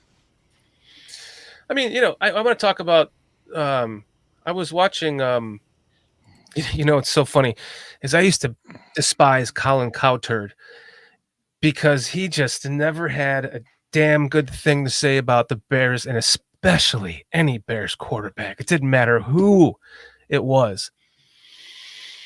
But now I find myself like bathing in his glory for the Bears and the Bears quarterback and him just gloating on the Bears all the time now. Like, it's just like, that's the final piece to, like the ultimate gloatum of the entire nation around our team right now. It's like, oh, finally we're recognized by Colin Cowherd. Gotta like a guy when he agrees with your narrative. That's for sure, right? I still strongly dislike the Cowherd. And he had, well, so do I, but shame on me is my point. So he had on Bad Dan. he had on Mark. What's his name? I apologize, guys. Mark Wahlberg. My job has caused the folders in my brain to be replaced with work shit, and then I had to start creating new folders to add new work shit to. And the original folders, I had to like delete shit, and a lot of it's gone today. So the quarterback for the Jets that became our backup, Mark Sanchez, was on there. Jeez. How do you do that, PJ? Is it like this? I'm not Catholic, bro. Whatever.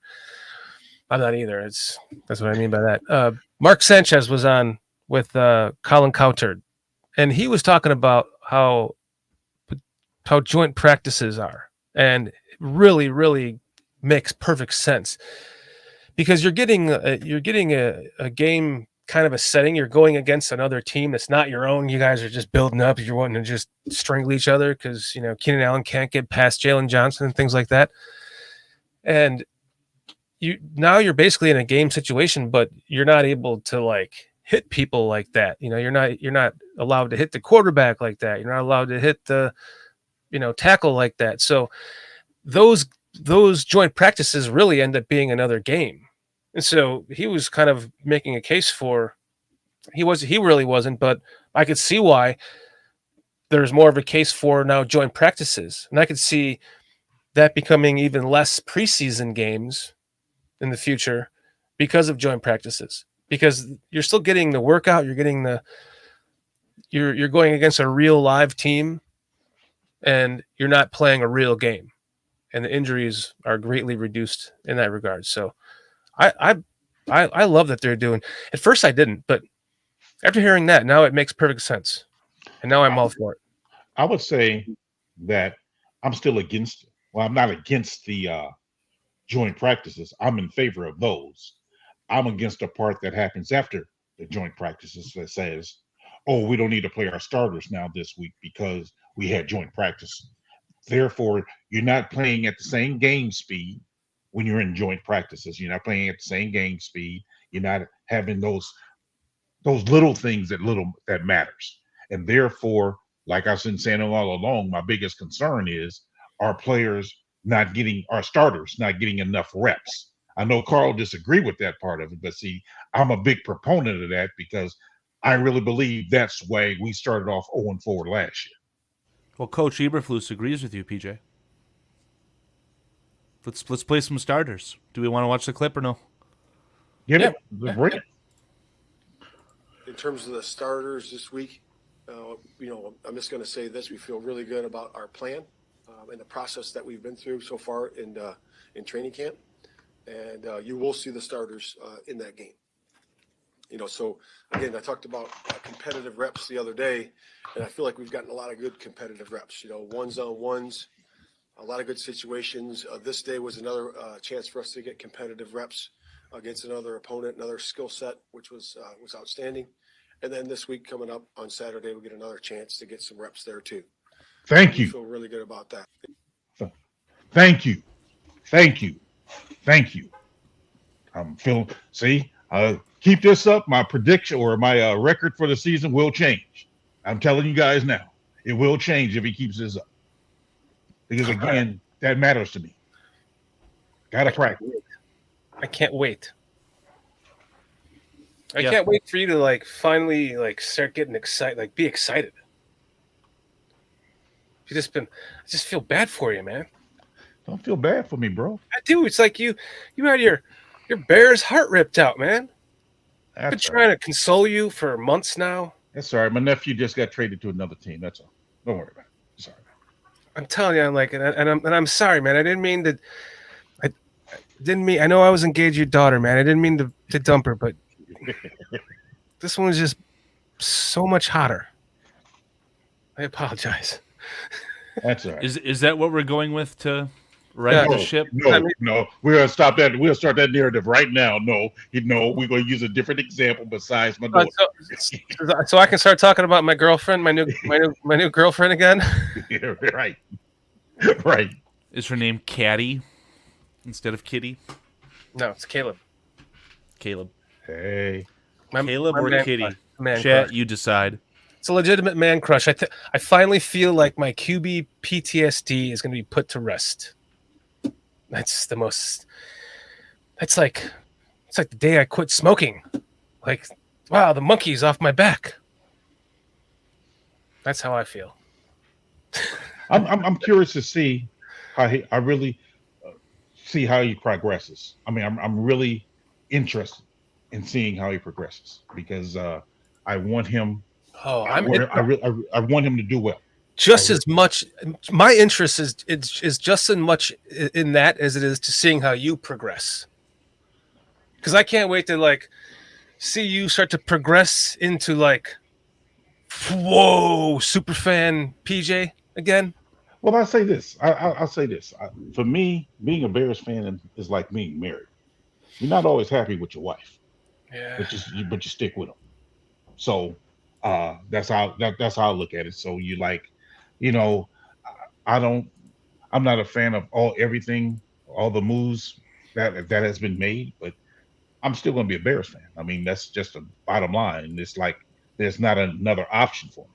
Even Of if course my there isn't, but it's the point of being one that's not like glass half empty more than glass half full. well, that's why I say I have to see it on the field. That's where That's that what I'm saying. That's what yeah I'm saying. You're glass half empty right now. And that's what I'm saying. I can't wait to see the progression when yeah it actually happens. And then you're like, your glass is spilling over. yeah. That's I going to mean, be that's why I'm looking at like the offensive line last week. I thought they played pretty well. Pryor played pretty well, huh? Yeah. I like Pryor. He's answering a lot of question marks in my opinion. At the very least, he's a very solid depth piece. Yeah, I mean that's why I'm like looking at him. And I'm like, okay, Got a nice pocket.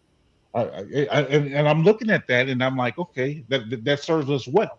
And these things because I'm looking at the causes for us to be able to be better. Be it the receivers, be it the line, be it the running backs. I mean, I even thought the running backs played pretty well last week. That's why I'm like looking at it and go, okay, good. Now I know it's all vanilla, and that's why I got to keep it in perspective. But seeing that, that's what I'm saying. I'm like, good. Okay, I can see some things happening here. So that's good, and that's because I don't want to be misguided by false hope, and because I'm not the type of guy, as you know, Shorty, firsthand. I'm a loyal sort of guy. So because I'm loyal, it's like I'm gonna be loyal. So the good or the bad, I'm gonna be loyal. But once I'm with you, I'm with you. Period. I'm just with you. And show me that you're worth being with. And I can say that I thought he played pretty well last week. I mean, I ain't gonna say he's the greatest thing since sliced bread. And I ain't there yet, but I thought he played pretty well last week. And keep that up. Yeah, I think he'd be really great. Okay. Yeah, I mean, if you want to talk about keeping it up, Waiting for you to say something, Carl. it's up. I'm up on Caleb. Like, it is up. I am no longer Nick Chubb. It is up. Like, I am very much excited for this football player. And conversely, I'm very excited to see PJ turn the leaf over fully to Caleb Williams. It just feels different. I had so many people who I talked to just tell me, like, watching them play quarterback just feels different. And I know it's so easy to say, right? You're playing against fringe starters, and I think Caleb played some of the second string players for the Bills, and that's fine and dandy. But I don't know. It just feels different, and I'm so damn excited for Caleb Williams. I still can't. I still feel like I'm cheating on your daughter, PJ. No, If I express my no, I just think that I can say this because you and I have talked many times. The issue for me really comes from when people in order to build up Caleb, they have to put down Justin.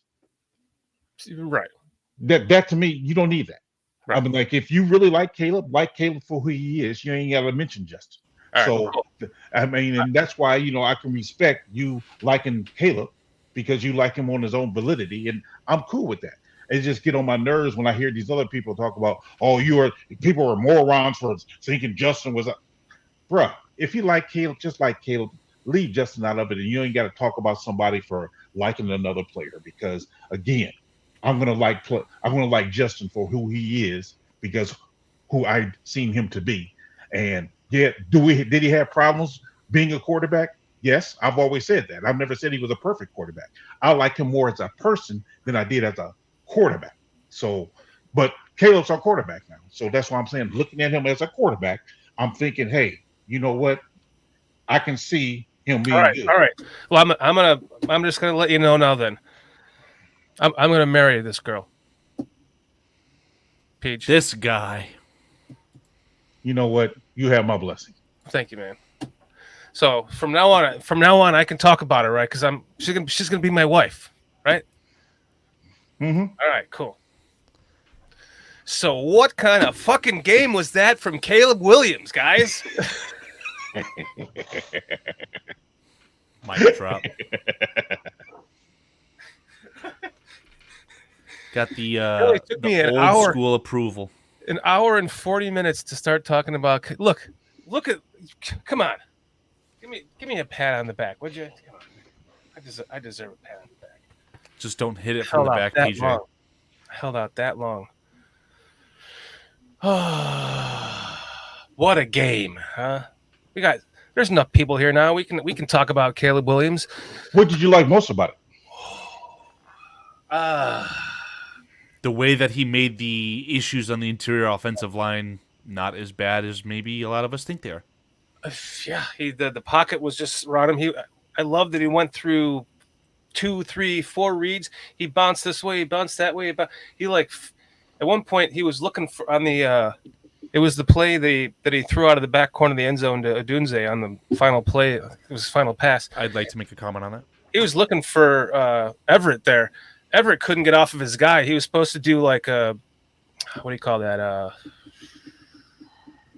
My brain doesn't work today, so where he comes out of his break one way and then like a whip where he whips him away. And he cocked, and then pulled it back, and then he runs out and Odunze should have drifted to that corner. He would have hit him, but I think he just had to overthrow it at that point because he wasn't sure if he was going to make it there. Well, there's two things. So JT O'Sullivan on the film, before I saw anything on Hard Knocks, he's the QB school. I think he does a great job, whether he's a former Lions quarterback or not.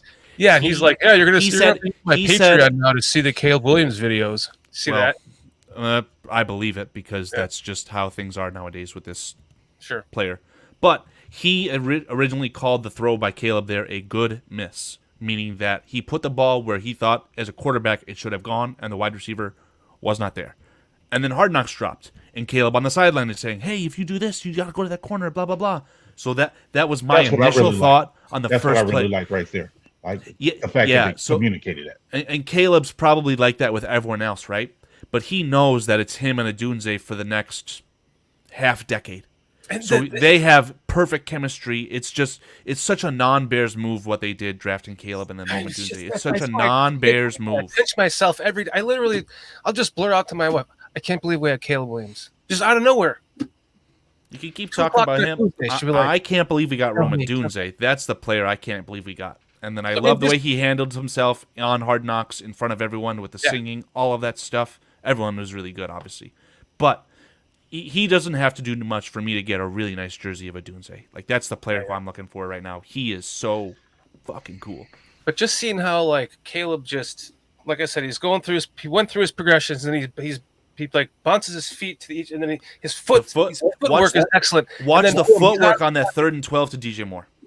Dude, and then the way that he just, I watched, I don't like how Cole Kmet is now associated with CHGO doing the 85 podcast, basically with Adam Hogue. But what isn't what? Adam No Hogue super chats? Nowadays?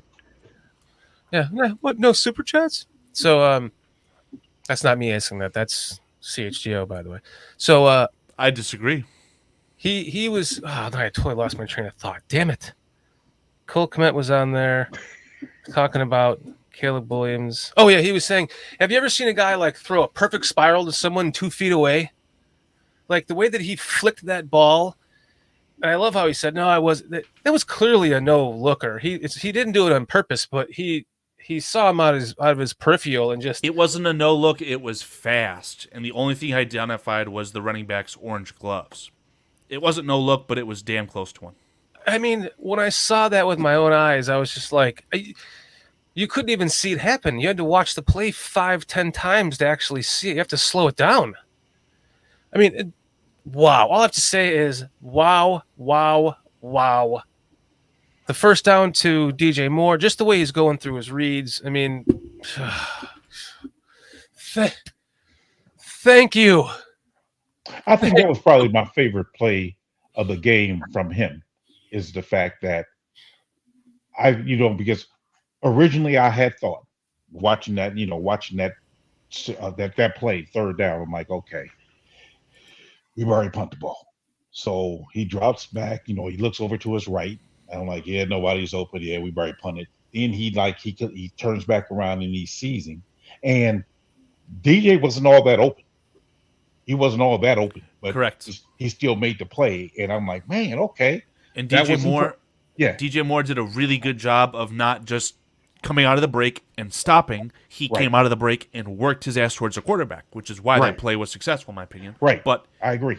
all around, really good stuff, and specifically on that throw, his footwork is just different, man. I've not seen that from many players. And Yeah. like I said, then to see everyone talking Yeah. about it, talking Go- about how these are the kinds of things you don't say out of the first game of a rookie. Yeah, go look at the Barroom Network. Thank you. Mr. Aldi. Aldi did a great job of having a cut up of the national media. Not one, Not a single it's one. all glazing, which is fine by me. That's why I back to my Hard Knocks thing. It's like I'm watching a commercial about the Bears. I'm watching Hard Knocks. I'm watching a ticker underneath. It's talking about the Bears. It's like everyone is talking about the Bears, and that's just Have I already mentioned that the Doesn't happen episode like that. 1 of Hard Knocks was the highest viewed Hard Knocks episode in the last 5 years? yes. Oh. Yes. That was the biggest preseason win they've had, I think, ever. Since they did it against the Bills 30 years ago, yeah, or So 20 years ago, whatever. Yeah. It wasn't ever then. It was in a long, long time. Let's not take too much stock into a preseason victory either. I It's more know. the performance I out of know. our starters and essentially everyone. Hey, it was only 33-6 because of Ian Wheeler and his Okay, we got a super There's chat. the super chat. B. Foster. Thank you. What? No His super chats? His throw to Komet was passing up something to a route he knew would develop based on the coverage. I've never seen that from a Bears QB. Yes. And it's kind of like that first down throw to DJ Moore. It's like he threw it to where he knew it was going to be. And that's why he came back for it like he did. Because that was where the ball, it was exactly where the ball had to go. Thank you, B. And- Foster. And the fact that he actually threw it to where he can get the first down, because too many times haven't we seen Bears quarterback throw the ball on third down 6 yards. when we need 10 yards, they throw it 8 yards. So yes, Yeah, the old he Kirk would- Cousins playoff play. Yep, for sure. Yeah, so that like I said, watching that play, I was like, man, that was pretty good to see. I enjoyed seeing that, and I'm like, man, okay, that's kind of different from So a Bears quarterback. What play impressed you the most of Caleb Williams? That play right there. It was that one. It was that Yeah. one. Okay. Yeah, that play right there. Okay. Given that third down and given the situation, given how, like I said, he started off looking to the right, nothing there, and then he came back to the left, and then still He's just threw it beyond the first down. So I'm like, okay, thank you, because too many times, we need 3rd and 10, we throwing the ball 6 yards. No, we came up just short. He fought for 3 yards, but he couldn't get that last yard. I was like, oh man, come on, can we not throw it? I mean, do we not know where the first down marker is? Just throw it past the first down mark. I think that they're just some excellent signs of things to come. What was your favorite play, Carl? Did you already say it? Yeah, the rollout to Cole Kmet. I mean, he literally was Shakira. His hips don't lie. Like the way that he rolled out of that pressure. Actually, I don't even know if it was a designed rollout at this point, but just the fact that he made it look so elegant. It was smooth as butter, smooth as you like, whatever the case was. And PG even pointed out the ball to Kmet was a little bit behind him, but in the same breath, Cole Kmet, his speed is starting to come onto full display here. I don't know what he's doing to get himself that much faster. And again, I don't know if he's playing against their best coverage unit, whatever the case is. End of the day, the way Caleb Williams made that rollout throw to Kmet look, it just felt different. The only time I remember seeing something like that from an NFL quarterback has been Aaron Rodgers. So. I think the days of the slant passes are coming here to Chicago. I know it feels like low-hanging fruit from you guys, the slant stuff. With you're talking about Green Bay, Rodgers to Devontae Adams, right? Correct. Do you guys not remember when he beat Chicago's ass multiple years at Soldier Field, like beat him in the NFC Championship game? He was so fucking good outside of the pocket. Oh, Roger? Yeah. Oh yeah, no, he's been a master outside of the pocket. Well, But he mastered that damn slant that he started using against us all the time. Brett He Favre is used to do jealous that that we too. couldn't do it. Yeah, if I had a gun to my head, I'd say that it was more of a Brett Favre thing, and I wasn't even alive to be able to watch that stuff. But it still is like a Packers thing. Get the slant ball out on a slant, totally fine. But Rodgers, in my opinion, his highlights is always outside of the pocket. Yeah, Just look at his Hail Marys. The biggest thing I hated about Rodgers is he will escape the pocket. He looked like he's running out of bounds, and he'll just flick it downfield and get the completion. It's like, dude, I thought he was throwing it away. You know, I thought they would throw the ball away. And he completed it. The way he rolls out, it's not to run to the pylon to die for a first down like Michael Vick, or for a touchdown like Michael Vick. It's like he lulls you to sleep. It's like, okay, I'm rolling out. Okay, the play's been going for 9 seconds. Please blow the whistle. The play is over. No, it's a 60-yard completion to Jordy Nelson. Yeah. And that's the thing that I'm investing in heavily with Caleb Williams, is that he obviously showed you he has the wheels, right? He ran for a first down. He had the trifecta. He covered all bases. But I hope that at the end of his career, he was known more for running to pass than running to run. 100%.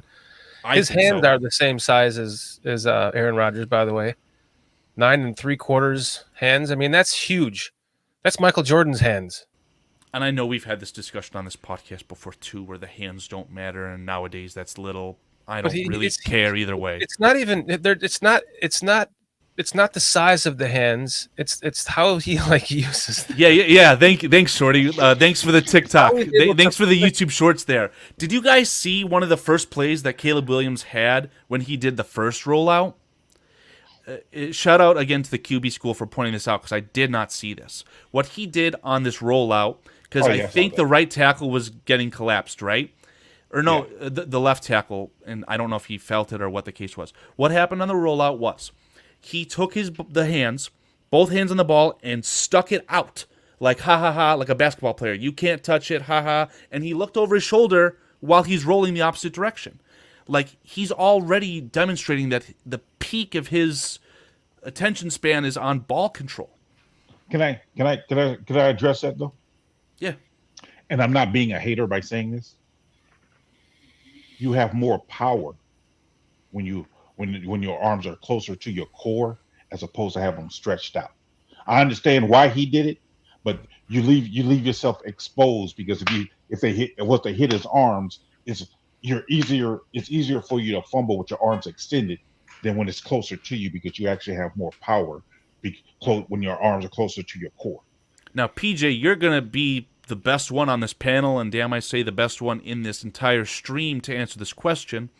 As someone on the defensive line whose job is to sack the quarterback, are you going to be swatting at a ball that's with two hands out this way, or are you going to be more inclined to swat at a ball while it's closer in? Well, I think when you have the ball exposed like that, it's more exposed when it's further out. But it is exposed away from you, if that makes sense? It's further away from you. If I'm coming from behind you, my recourse is to try to slap your arm. If I'm coming from behind you, if you see it extended? Yeah, because you got your arm extended. So if you got it close to your body, I may not try to swipe it if it's close to your body if I'm coming from behind you, because I can't see it. Because you got the ball close to your body, so I'm just going to try to get the sack. But if you're running away from me, I'm going to either try to trip you, or if I can reach your arm, I'm going to try to reach your arm because it is extended out there. But to his credit, he didn't have it out there long. But I'm just making the point of it was like a part of the motion, right? He's like, okay, I need to get around the edge. The edge is collapsing. I need to get around. I'm going to check, make sure that no one is there, and I'm going to hold the ball out so that no one else can fuck with me in this moment. You can see he wasn't running around holding it like that. Right. You can see the quarterback coaching in this, because you could even see it in the next two quarterbacks where they were holding onto the ball kind of the same way he was. They were like moving it out of the way, like. And I'll be honest, when I saw him do that and he kind of rolls out like that, I was like, the thing I loved about him was how he just had it. He's rolled out with, in one hand, ready to sling at any moment. So when he was kind of rolling out like that, I'm like, oh man, please don't like teach that into him where he has to run like that all the time, because it benefits him to hold the ball sometimes in one hand and be able to just. Yeah, let's pump the brakes on that. The last thing I want to say about I the get in question that. I asked PJ. I'm not saying every time. I'm just saying don't completely coach it out of him, because that is needed in his game in some fashion. In the moment, that will come to fruition. The point that I wanted to make, PJ, was that if I was a defensive lineman, I'm not going to risk it, so to speak, to swat and try and just get the fumble. I'm more inclined to go for the ball as I'm wrapping up, if that makes sense. So if they have the ball away from you and you know that you can't sack him, you only are either going to be able to force a fumble or you look like a fool, you're probably going to get the situation that played out where he's just going to keep trying to chase him until he can't catch him. Well, I mean, because you have seen Lawrence Taylor as well as Khalil Mack at times. They don't even make the sack. They just swat the ball off the guy's hand because as they're coming around the edge like that. Yeah, absolutely yeah. Agreed. Yes. Yeah, so that's what I'm saying. So when you got to extend it like that by hitting that arm, it can, you can cause the fumble. Whereas if I got it close to my thing like this, you hit my arm, I'm just going down as opposed to going all the way down like that. So if I got it like this, I'm going boom. So I mean, again, I'm not trying to make a big deal about it. I just, in the moment, that's one of the things I thought about. I mean, I thought it was cool because he got it out there and brought it back, because he didn't keep it out there forever. He got it out there, got it back. I was like, that's okay, what I'm trying to say. But I just don't want to make too big of a habit of it to where you have it out there too long. Because, not saying that you said that. I'm not saying you said that. I'm just saying that could be an issue of getting your arm smacked. I just love how cerebral he is as a quarterback, and what we're going to see from him as he grows. He's going to be That's that my guy next that point. sell every single play, whether it's like, I always loved how Favre did it, where he would fake the handoff and hide the ball. Rodgers was better at that. Yeah, like I mean, some do it like they really put time into it, and some just seem to not give a shit about it. I would love to ask Aaron Rodgers how much he's practiced that, because of how damn good at it. He might come back and say, I've practiced this 200, 300 hours. Like much time. And his ability to hold on to that ball and fake the pass without losing it because of his hand size, he'll be able to just faked you out. Oh, God. It's the more quarterback clips that I see, I feel like Roethlisberger was probably the best ever at pump faking, but I don't have the largest sample size. Take him into somewhere and just get a mold of his body right now made in his youth. And then get the statue started right now. You want a Caleb Williams mold injected into you. Not into me. Take him to an injection mold place and have him coated in frickin' silicone and make a mold of his body right now to use for the statue. Get it while he's young. You want a silicone Caleb Williams mold injected into you. Not injected into me. That's it. We're taking this love affair to a whole new level here. And I'm back. Yes, no Diddy. It's been too long with a no Diddy joke. Thank you, Plank. Get the statue going now, guys. I'm telling you, it's so Bears. To have never been known. Everyone keeps talking about it. The Bears have never had a quarterback, blah, blah, blah, blah. Well, it would just be so serendipitous and so to the rest of the NFL to become the first team to win the Super Bowl with a rookie quarterback, because they are known for never having had a quarterback. That's why I believe it. That's why I believe they're going to win the Super Bowl this year. I'm a fucking nut, most likely. Everyone here probably thinks I'm crazy. Sometimes you don't. But that's how I feel. And Joy's got nuts. Can we all agree that something feels different, right? So now you're talking about a Caleb Williams silicone mold feeling different. Jesus Christ. You're setting yourself up, man. Where's Foster? You already got his jersey, don't you, Shorty? Yeah, I already got his jersey. What about you, Carl? I don't do that. I don't do So that. the last jersey that I bought from the Bears, I actually bought 3 jerseys from the Bears, but I only received one of them, and I'm heartbroken because one of the ones that I didn't receive was Akeem Hicks. But the last jersey I got was a Darnell Wright jersey, and it was delivered to my door for $30. Wow. Yeah, it was a flash deal. I got Jalen Johnson, number 1. No, it was a Jalen Johnson 33 jersey and a Darnell Wright jersey, each for the same price, and the Akeem Hicks jersey was even cheaper. And then one day I got an email that said, hey, your Bears jersey was delivered, and the picture that they took was not my house. I was like, oh my fucking God. They're like, yeah, we don't have this player anymore. Here's your money back. I was heartbroken. Because an Akeem Hicks jersey would be so sick. Mm-hmm. Wow. To be fair, PJ, I don't normally just buy jerseys. Like I literally don't. I wait. Same. But I do. I would. We why I talked stopped. about this. You know Yeah. that. But I was offered by Trax, Brandon Hyatt from Chicago Sports Podcast. Go check out their podcast too. Good stuff. I was offered a price I couldn't refuse for a jersey, so I was like, must have Made fallen you- off the back of a truck. I'll take it. So they made you an offer you couldn't refuse, huh? Yeah, I did. Yeah, Okay. All right. must have fell off the back of a truck. But that's the only reason why I got one.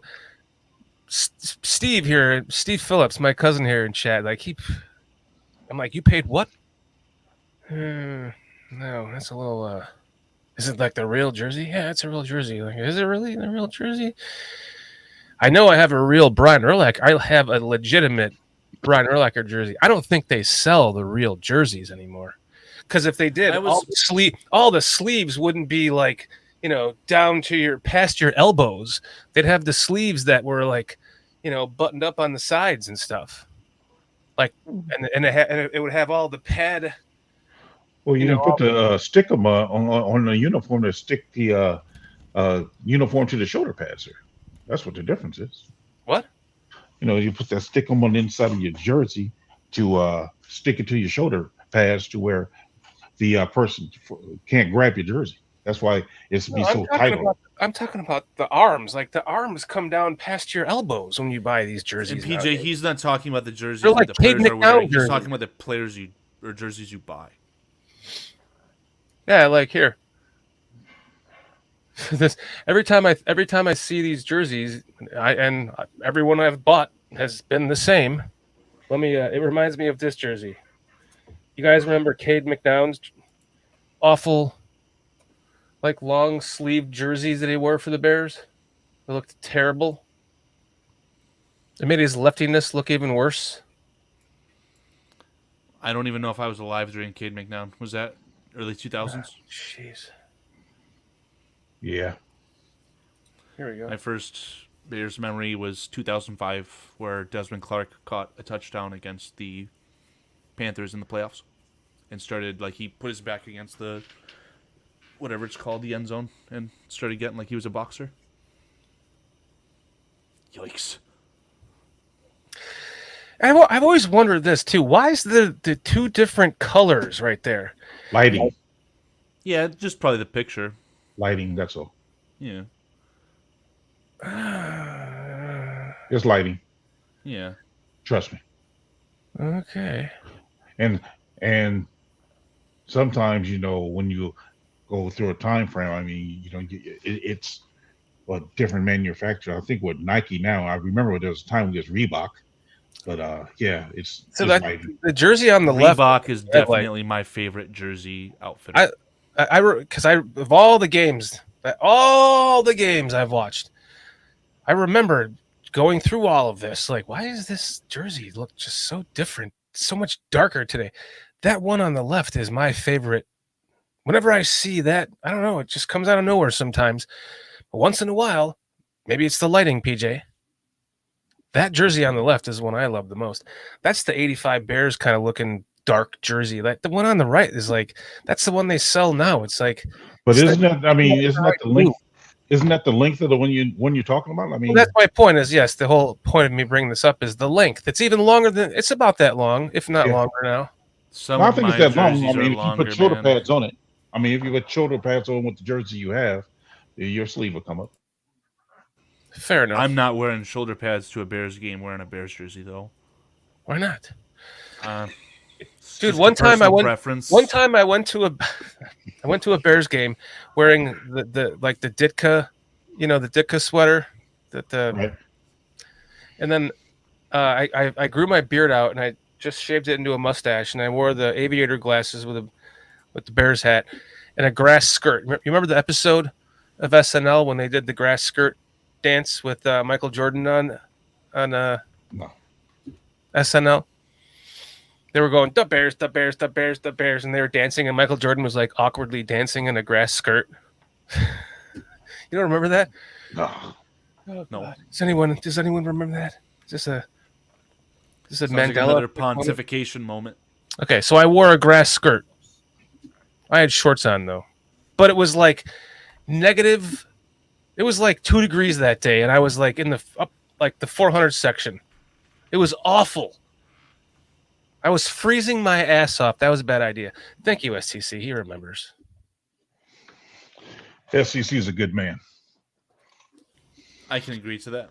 even if he making up a fib just to make you feel better, Shorty.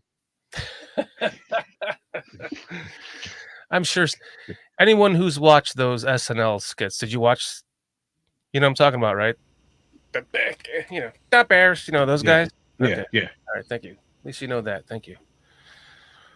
I was never a big SNL. Well, truth be told, the time that I actually did watch SNL was when Dan Aykroyd and those guys was on way back when. I don't even remember the time when Eddie Murphy was on there. I go so far back with That was the early 80s. the Late 70s, early 80s. So you were mid 70s. like Dan Aykroyd and Garrett Morris and John Belushi and all them guys. That's when I was watching it. Coke, no Pepsi. John or Chips, no Jim? fries. Is there a difference between John Belushi and Jim Belushi? Yes, brothers. Okay. Well, that whatever like sitcom show he was on, I adored that show. That was a great show. You Whichever had one to that see was. Jim Belushi, right? It Yeah. sounds like it, or it feels Yeah, like his it. John passed away. I'm crushing your head, Carl. I'm crushing your head. You know what Why that's don't you from? crush Steve Phillips' head while you fart on it and look at your phone all at the same time? Do you know what I'm crushing your head is from?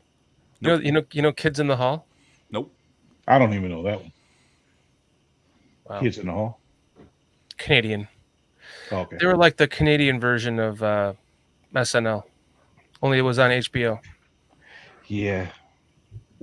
Now that I'm thinking about it, I guess I'm deprived. I didn't watch a lot of TV. Still don't. Same. Ooh, okay. My cousin sent me a picture of his jersey. That Let's looks see it. legit. Oh, come on. Oh, that's nice. Oh, that's legit, dude. My question is the name embroidered on, or is it like Oh, of course. It's even the cheap ones are embroidered on now. are they? No. Okay. I'm gonna have to fart on your face, hold you down, fart on your face, and swap my jersey out with yours, Steve, when we go to the game. Why don't no you just Diddy? not tell him? No Diddy? No, did he? Oh, okay. That's the time to pull out the no Diddy. Man. All right, guys. You have anything else you want to cover tonight? We're not gonna be live again until the Chiefs game, so I don't know if we want to swan song this thing with what we're looking forward to from the Bengals game. Well, I got a question for you. Ooh, Um, yeah, I guess we should. What do you guys think of? Do you think the Bears should go after Hendricks? I know we talked about it some, but give us straight answer. Do you got Hendrickson? Do you think the Bears should go after him? Well, I find it interesting that if anyone has not seen it, they have to, please go check out Adam Mason's channel. Thank you. And he You stole broke my down words. he broke down why he thinks that Trey Hendricks could be coming to the Bears because of an interview in front of Hallis Hall talking to Eberflus, and he kind of hinted to the way that he said it made it seem like they were still looking for that other end spot. And the biggest thing there is kind of like when there's smoke, there's fire, right? The Right. Bears were confirmed to have put a trade offer in a third-round pick for Matthew Judon. So is he being Ryan Poles only going to make that move with one thing in mind? Is he just like, all right, I want Matthew Judon or nothing? No, that's not what he did. So he's got a plan B and probably a plan C and most likely a plan D. And I think that Hendricks is probably one of those players. Now, I don't think he's the super most sexy get. He's a very good player, but like a Montez Sweat feels more impactful to me to trade for that type of player. So I don't know. Maybe I'm just cold take very wrong there, but I don't know. My feelings on it is I don't know if I personally wouldn't go after Hendrickson.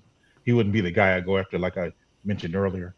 But I can see a scenario where Poles actually does the double hitter, where he go after a edge rusher and then double down and go after a Jonathan Allen, to where he bring in two new guys, and therefore boosts our defensive line to where we're in win now mode.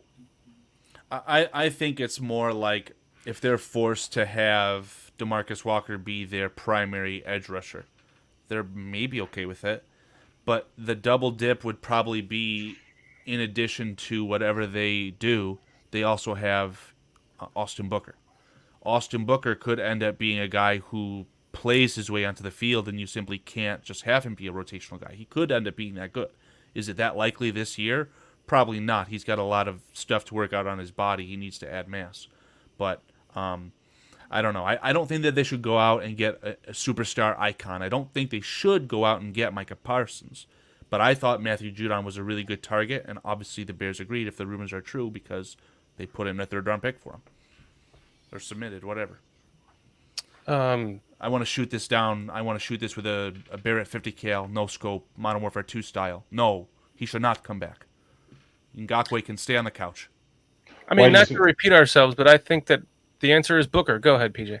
Why do you think? I'm asking Carl. Why does he not want Yannick? Because a lot of Ngakoue's image is, hey, I got 10 sacks. Hey, I've done all these teams and got all these sacks. I want to get paid $1 million per sack. But the actual production, and when you delve into the stats, and honestly, the impact before Montez Sweat was nothing. Yannick Ngakoue was supposed to be a player that elevated the Bears' defense like a Montez Sweat did, and he was not. He did not elevate them. I don't think he was very good. He had a little bit of extra production with a Montez Sweat on the opposite side. Shocker, I might be able to get a little tiny bit of production like Ngakoue with Montez Sweat on the other side. So. Okay. I mean, I mean, he answered Mr. Mayhem. I mean, I was just, wondering what his objection. Waiting for some rebuttal from you, though. No. I mean, because I personally, I mean, I told you I want a guy on a rookie contract who we can, not a Micah Parsons, because like I said, I'm not trying to give up 2 first-round draft picks to get a guy, but give me a guy on a rookie contract who got some upside to him, but they so happen to not working out with the team they're on. That's a sort of guy. That's what I'm looking for, because I don't see paying 2 defensive ends top dollar. I just want Austin Booker to play his part, man. I don't want the Bears to be in a situation where they have to win to get into the playoffs and DeMarcus Walker and whoever else gets severely injured and is out, blah, yada, yada. I just want him to play his part. I want him to come in every so often as a refresh. The best rep that I've seen, I've watched the footage, the tape, all 22, whatever, of Austin Booker. The best rep that I've seen from him specifically was the Hall of Fame game where it was 2nd and forever, 3rd and forever. He's got a nice little jump cut inside. He's going to get that sack if the other guy doesn't get him. So he has the flashes, and that's really exciting. But I just want him to continue to develop and not be thrust into a bad situation, I guess. I want him to, yeah. Okay, so I mean, I agree. I don't think they should give up any draft capital for Hendricks, even though I think Adam Mason did make a good case for it because he was adding players to it, and his Mhm. contract is already. That was the paid strongest for thing it, of but- his argument was getting rid of Austin Booker. DeMarcus Walker, and financially not having it be that big of a hit. Right, and then they would be paying a certain percentage of his salary anyway.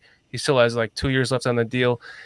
I mean, it comes down to, we're watching guys go against second and third stringers, so what are they seeing? Do they really think that we need, as Eberflus might have hinted to, another edge? So I don't know. To be honest, I don't, because we could be sitting here with our dicks in our hand at the end of the season going, well, if we just would have, because somebody looked good in the preseason, which it's completely meaningless. So True. If I can address the scrolls here, he says, I give up draft capital for Parsons, PJ. He makes you an immediate Super Bowl contender. I agree that he makes you a Super Bowl contender, but my issue is, like I said earlier, I don't know if he was here or not, I'm not a proponent of trying to give up 2 first-round draft picks, which I think would take to get Parsons. And on top of that, then you got to pay him in a couple of years. And I don't know how good he would be with his hand in the dirt. So those are the objections I have. So that's why I stand out on that. Yeah, I don't know if there's many. Go ahead. If it's 2 first-round picks and they're both the 32nd pick in the next two drafts, is that still worth it? I mean, is that worth it? It might be worth it.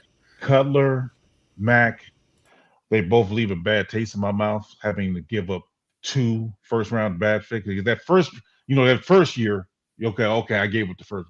Then that next year, you're giving up another one. You're like, I forgot we ain't got another first-round draft pick this year because, that sucked. Yeah, it killed me every time. We're like, forgot we ain't got a. Yeah, man, you get so excited for that Thursday night. You're like, well, we got nothing to do. Exactly, man. You're like,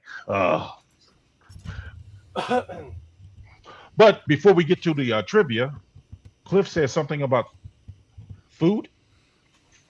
Oh, I thought he wanted to see Danny's butt. Oh, I'm just kidding. He said he sent you a picture of the pork butt there, Jordan? Yeah, there's some food He sent me a picture of pork butt? Yeah, I think. Oh yeah, that was yesterday. Yeah. I'll just hold it up, make it easier. Ooh.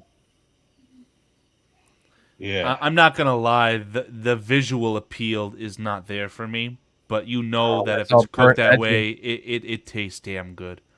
Yeah, there you go, Cliff. Crispy burnt edges. Ugh. Yes, that's why I like the burnt edges part. So, yes. Doug Van Dorn is so awesome. Oh, by the way, Doug Van Dorn's going to hop on with us the Thursday before the first game of the season. Okay. So the Chiefs game. No, the Titans game. No, that's the day that he'd be on. The Thursday before. There's a 2-week break between preseason. 2 weeks. Yeah. 2 weeks. Yeah, I know, right?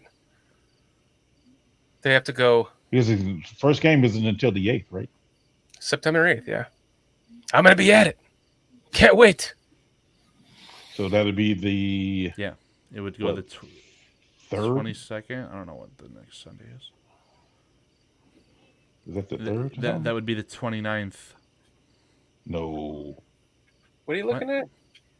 The Thursday before... Oh, no, it would be the 5th. The Thursday before would be like the 3rd or something? The 5th. Yeah, it's the 5th. The 5th?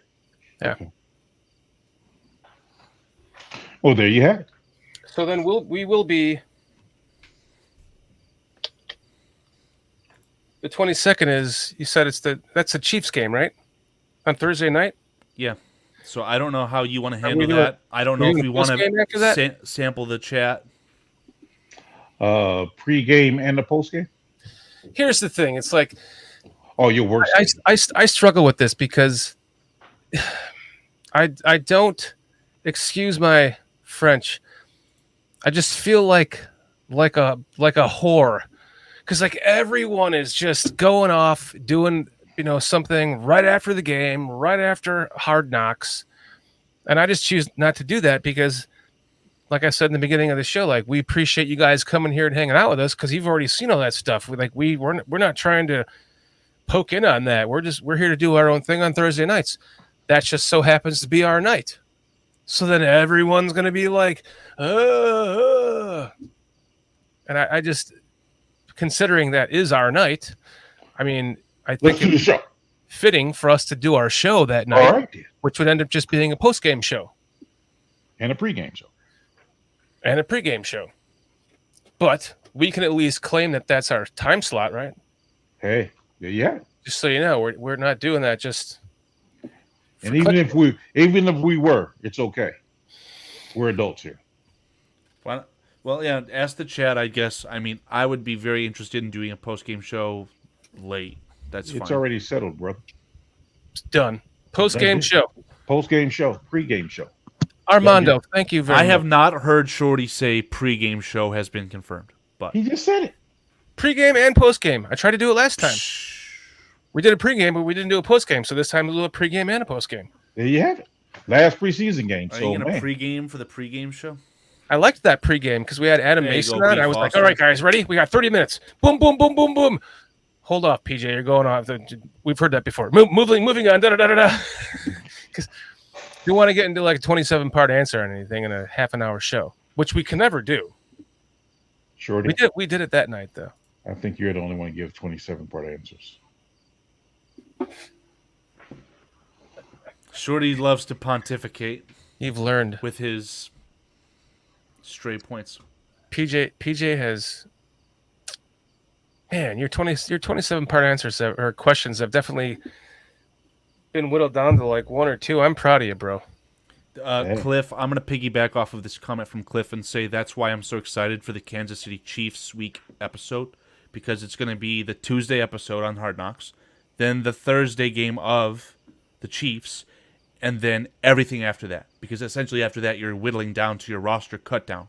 And Sure. ironically, the roster cut down day is a Tuesday, a Hard Knocks release. Shorty might have to leave work early that day. Which day? Next Thursday. You might have to get off work early. I can't believe that you're not allowed to just do your own thing, Shorty. Like, it feels like you're able to work when you want, and you'd be able to kind of create a buffer. I am. I do Well, work. I'm not going to tell you what to do, but if I were you, Talk about I would working at 8 work your o'clock? butt off on a weekend or something to create that buffer no. so that you can listen. indulge on a Thursday. My hours are 9 to 6 or 8 to 5, 9 to 6 Eastern, but I can work like whatever I want. What time is the game next Thursday? 7:20 p.m. start time, Central Time, 8:20 Yeah, Eastern. so 8:20. 8:20. I So worked you- late tonight because I just work late because we're behind. We're like, I have to work to get PJ, caught up. So PJ, the Thursday game against the Chiefs starts 40 minutes before the BCP standard live time. Oh, okay. So show next Thursday at 6:30? With who? yep, that'd be 6:30 your time. Yeah. Central. 6:30. Yeah. 7:30 Eastern. Yeah. So we have a 50-minute show? I love you guys in chat right now, man. Atmos says, F them, Shorty. We have Thursdays together. Thank you, man. B. Foster says that's probably actually Foster. No, wait, he wouldn't donate $5. Thank you for your. Don't let Uncle Sam know that Foster's donating. We are not money laundering here at BCP. He says Thursday is BCP time. Armando Lara Jr., thank you so much. Thursday night is a great time slot. Thank you, Patty. Sounds wonderful. We appreciate you guys. Yeah. So yeah, this is our. So that the same holds true for Thursday night games when the Bears are on as well during the season. We'll do pregame and postgame. So Yes. So 6:30 because of the start time being, I'm talking Central Time. 6:30 start time. Probably can go up until either 7:20 or 7:15, something like that. So 45 minutes to where we're not rushed. We can actually hear somebody's answers. Right. Go. You're right. You got 2 seconds. Go. That's too long. Move on. So, That felt good to have a coordinated show like that, though. I was proud of myself. I was like, damn, it can be done. that was not a good show. That was not a good show. Really? I No. thought it was. Yeah, because you did all the talking. Only thing the rest of us could do is this. Well, sometimes I don't get to talk, so I have to. You talk all the time. You just said, man, I was just talking to my wife the other day about the Bears. You know what? I did talk way too much on that show because I was trying to direct the narrative. Like, okay, shut up, I'm talking, because I'm going to move it on to the next thing. And shut up, I'm talking. I was like, okay, I'm just here to be the pretty Like, face. Huh? there's Okay, only all right. one way we're going to get this done quickly. I was just there to be the pretty face that night. So, like, Oh yeah, beautiful face, beautiful face. well, thank you. I resemble that remark. All right, you guys want to get a couple of trivia questions in here Absolutely. before we bounce out of here? Absolutely. All right, that's for anyone that doesn't know. My wife bought me this calendar that I have to tear off days, and I'm way behind, so I've got a stack of them. They're trivia and they're truth or fact question. Well, truth or fact. So here's a trivia question: What eventual division champion did the Bears beat 20-17 during the regular season in 2021? Eventual division champion, the Bears beat 20-17 in 2021. Well, the Bears have lost to the Packers like 10 times in a row, right? So my answer is the Vikings. I say San Francisco 49ers. Oh, wait, it's not interdivision? It's not NFC North? They just said division champion. What eventual division champion did the Bears beat 20-17 during the regular season in 2021? San Francisco 49ers. First game of the season.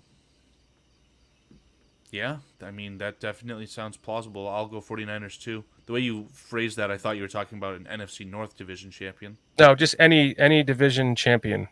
Yeah. Eventual. I thought there was even a bigger spread with the Bears 49ers games, but yeah, I think it's the 49ers. Yeah, the first game of the season when the fields was sliding in the water. That was 2022, bro. 2021 was Justin's rookie season. Yeah, I'm really confused by the question. I'm sorry. Hold on. Okay. I'm going to stick my guns and say the 49ers. What eventual in the year 2021, what eventual division champ did the Bears beat 2017? At any point in the season? Yeah, Nagy's final year. Yeah, I'm seeing the answers from chat. Like, there was a Joe Burrow 3 straight passes were intercepted game. This could be the Bengals, but Eagles. I do not remember the Bears. Yeah, I'm going to go with I'm with J2K. I want to go with the rain game because you said it was 2022. I thought it was 2021. Yeah, I'm going to hedge my bet here. I'll say 49ers. I mean, I don't know. I really don't know. No. B. Foster says Bengals. Justin Fields was in college in 2020. He helped to get the Big Ten to play during the pandemic. So he was on the Bears in 2021 as a rookie. So the 2022 season was the opening season because that was actually our first season on DCP, and I went to that game. 49ers that year. I don't remember. We got the Cowboys from Doug Van Dorn. Bengals. Fine, I'm switching my answer to the Cincinnati Bengals, where Roquan Smith returned an interception for a touchdown. Cliff. Thanks, Cliff. Right. Fact or fiction? The Bears held their first training camp in 1930 in Mills Stadium, a venue on the west side of Chicago that was torn down in 1941. May I phone a friend named Foster, who was the only one alive during that time? He won't answer because his coffin is locked shut or something now. That's more nice than saying he's busy with a threesome, but it was much nicer. Fact or fiction? The Bears held their first training camp in 1930 at Mills Stadium, a venue on the west side of Chicago that was torn down in 1941. The west side of Chicago or West Chicago? On the west side. West side? I have no idea, man. It's a 50-50 shot. Armando says true. I agree with him. Fact. I'll say false then. I know this answer, so I'll go. Ant-Man says boo. Ant-Man says false, but okay. It was a That's fact. why I don't gamble. Oh, this is another one. Trivia. What Chicago Bears player equaled a Monday Night Football record with 3 touchdown catches in a 31-19 victory at Washington in 2019? What Chicago Bears player equaled a Monday Night Football record? Gabriel. Yeah, it's Turbo. Yeah, Turbo. Gabriel. Taylor Gabriel is the Yeah, answer that's his to name. your Taylor question. Gabriel. Yeah. Number 18. I'm positive. Next question, please. Yeah, I'm positive too. 3 touchdowns? Yep. Yeah, it was incredible. And then he had like a crazy concussion or something happened, and he was injured after that. But I love Turbo, man. He was a really good piece. You are correct. I'm on the roll. Good job, PJ. At what football championship subdivision school did the 2022 rookie offensive lineman Braxton Jones play college football? So basically, what college did Braxton Jones play at? It feels like Utah, but I don't know. Utah State. Yeah, it feels like some silly Utah superlative. I'm going with Not the Utah right State. word, Or Southern Utah maybe. yeah, But- Southern Utah of the Yeah. school, which teaches you things, whatever. Yeah. Yeah, Southern Utah. So Yeah. yeah, Some little school. Thanks, Don't Cliff. look it You up, and Cliff did. That's the answer. It literally is some Southern little school. Utah. Good I job, am on a roll. PJ. I am on a roll today. You Are know what? 3-0? I'm not, man. I'm 4-0, bro. 4-0? You're 4-0? Damn. Yeah, I'm gonna have to go and play the lottery tonight. Oh, What too late. school was Dominique Robinson drafted out of in 2022? It's like Miami green. of Ohio. Yeah, green and white, right? That's the colors. Miami of Ohio. I think PJ's 5 for 5. Went to the same school as Roethlisberger. Wow, that's a shout. I'm gonna agree with you on that. because Wasn't he a quarterback too? without you, I wouldn't have That's so funny. remembered that. You are correct. Dominique Robinson, I want to go one more. Just biggest Roethlisberger lover. Let's see if you can keep this up, Peach. What Pro Football Hall of Fame member of the NFL champion Bears in 1933 Oh, got me. also Got me. Where's Foster when you Foster? need him, Yeah, right. played for league champion Canton Bulldogs from 22 to 23 and the Cleveland Bulldogs in 24. Pro Football Hall of Fame member of the champion 1933 Bears, played for the Canton Bulldogs and the Cleveland Bulldogs. It's probably Sid Luckman or Red Grange, something like that. Luckman didn't play the 42. Then it's Red Grange. My answer is Red Red Grange. Grange. Red Grange might be the guy. Red Grange is Yeah. my answer. That's my answer too. But I said it first. Yes, you did. Tackle Zink lineman. Whew. Wait, hold on. His last name was Lineman? You got it upside down, man. Well, that the answer is upside down. Tackle Zink lineman. Lyman. Yeah. But Lyman was an offensive lineman? It just says tackle. I'm assuming that's an offensive tackle. All right, so you're 4-1, PJ. I request that your wife provide you with a trivia book that starts in 2005. Thoughts on that? You want some real? You want to go some Bears trivia from this book? Do you know what? You should have Dan Aguirre write a trivia book. He would be fantastic at that. Only good from like the 80s on though. That's me. I'm only good from 05 on. And Who not was the even that Bears' good. first round pick in 2003 before they traded back into the first round to draft Rex Grossman? Michael Haynes, Tommy Harris, Mark Colombo, Greg Olson. It's not Greg Olson. My guess is Michael Haynes. No. What was the question again?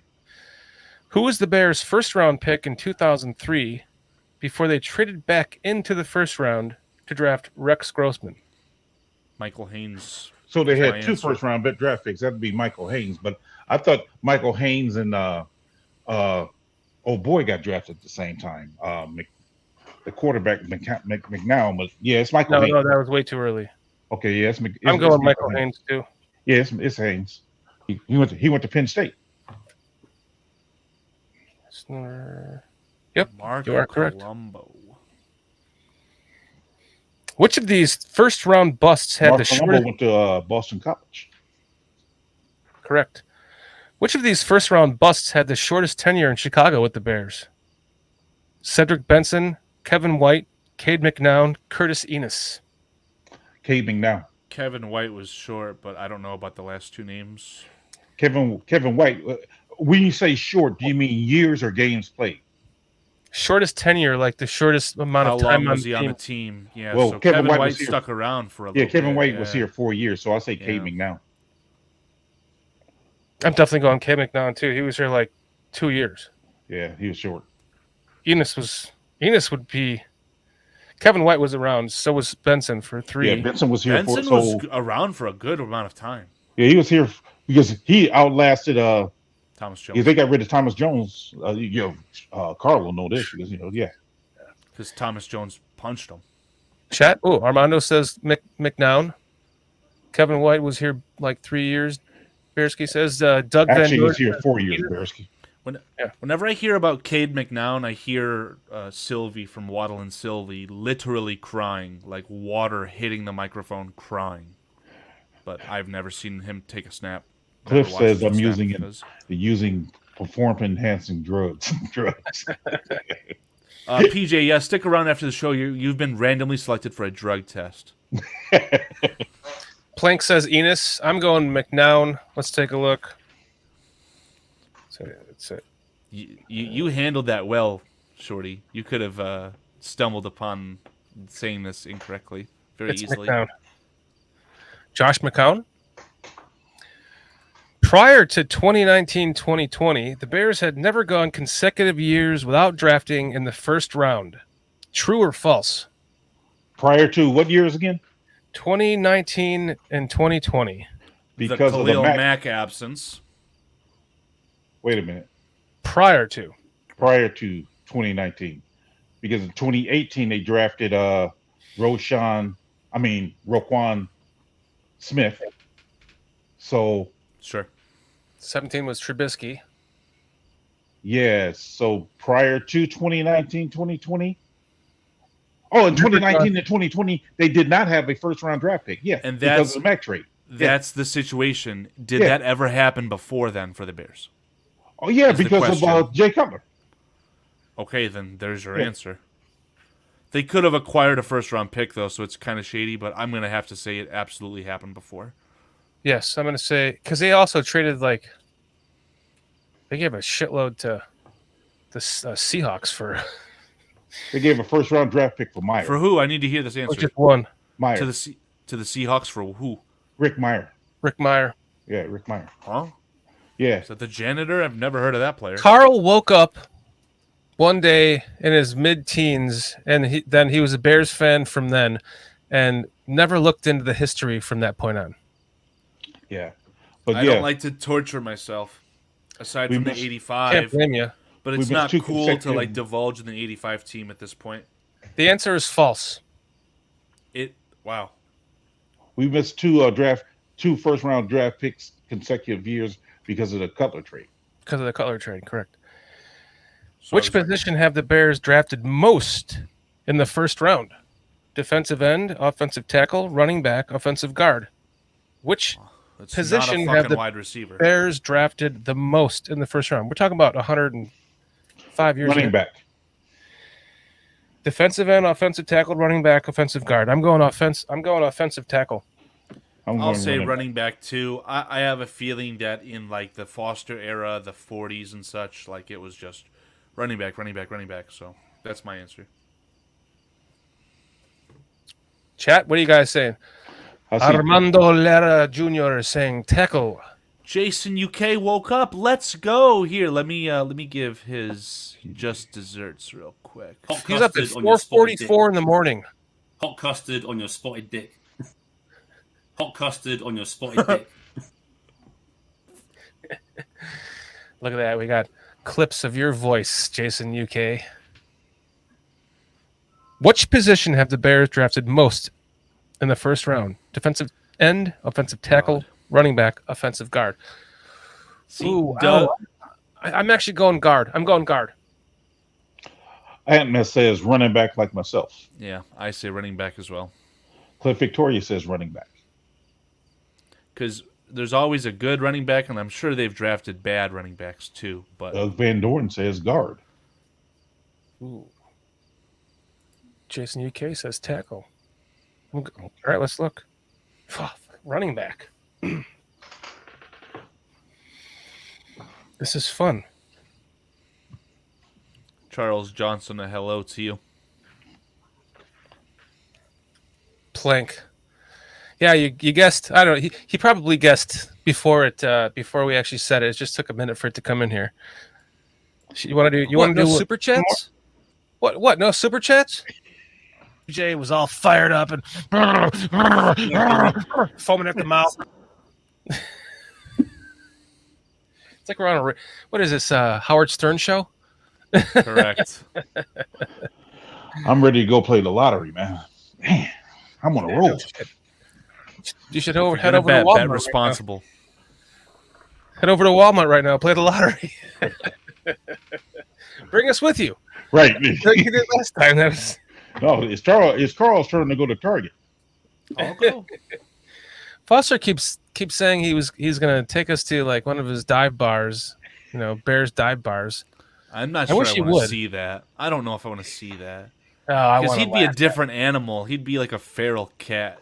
Oh, I saw him singing karaoke at one. By the way, Is Foster this does not the drink. He was intro? just, Foster was just railed on gummies. He doesn't drink anymore, but he was having a good old time singing karaoke. Nice. Very badly, by the way. This karaoke story sounds like the prelude to his threesome story, but I don't know if that's appropriate. We are a family-friendly show here. Speak for yourself He only has as I tell you what I've got on my...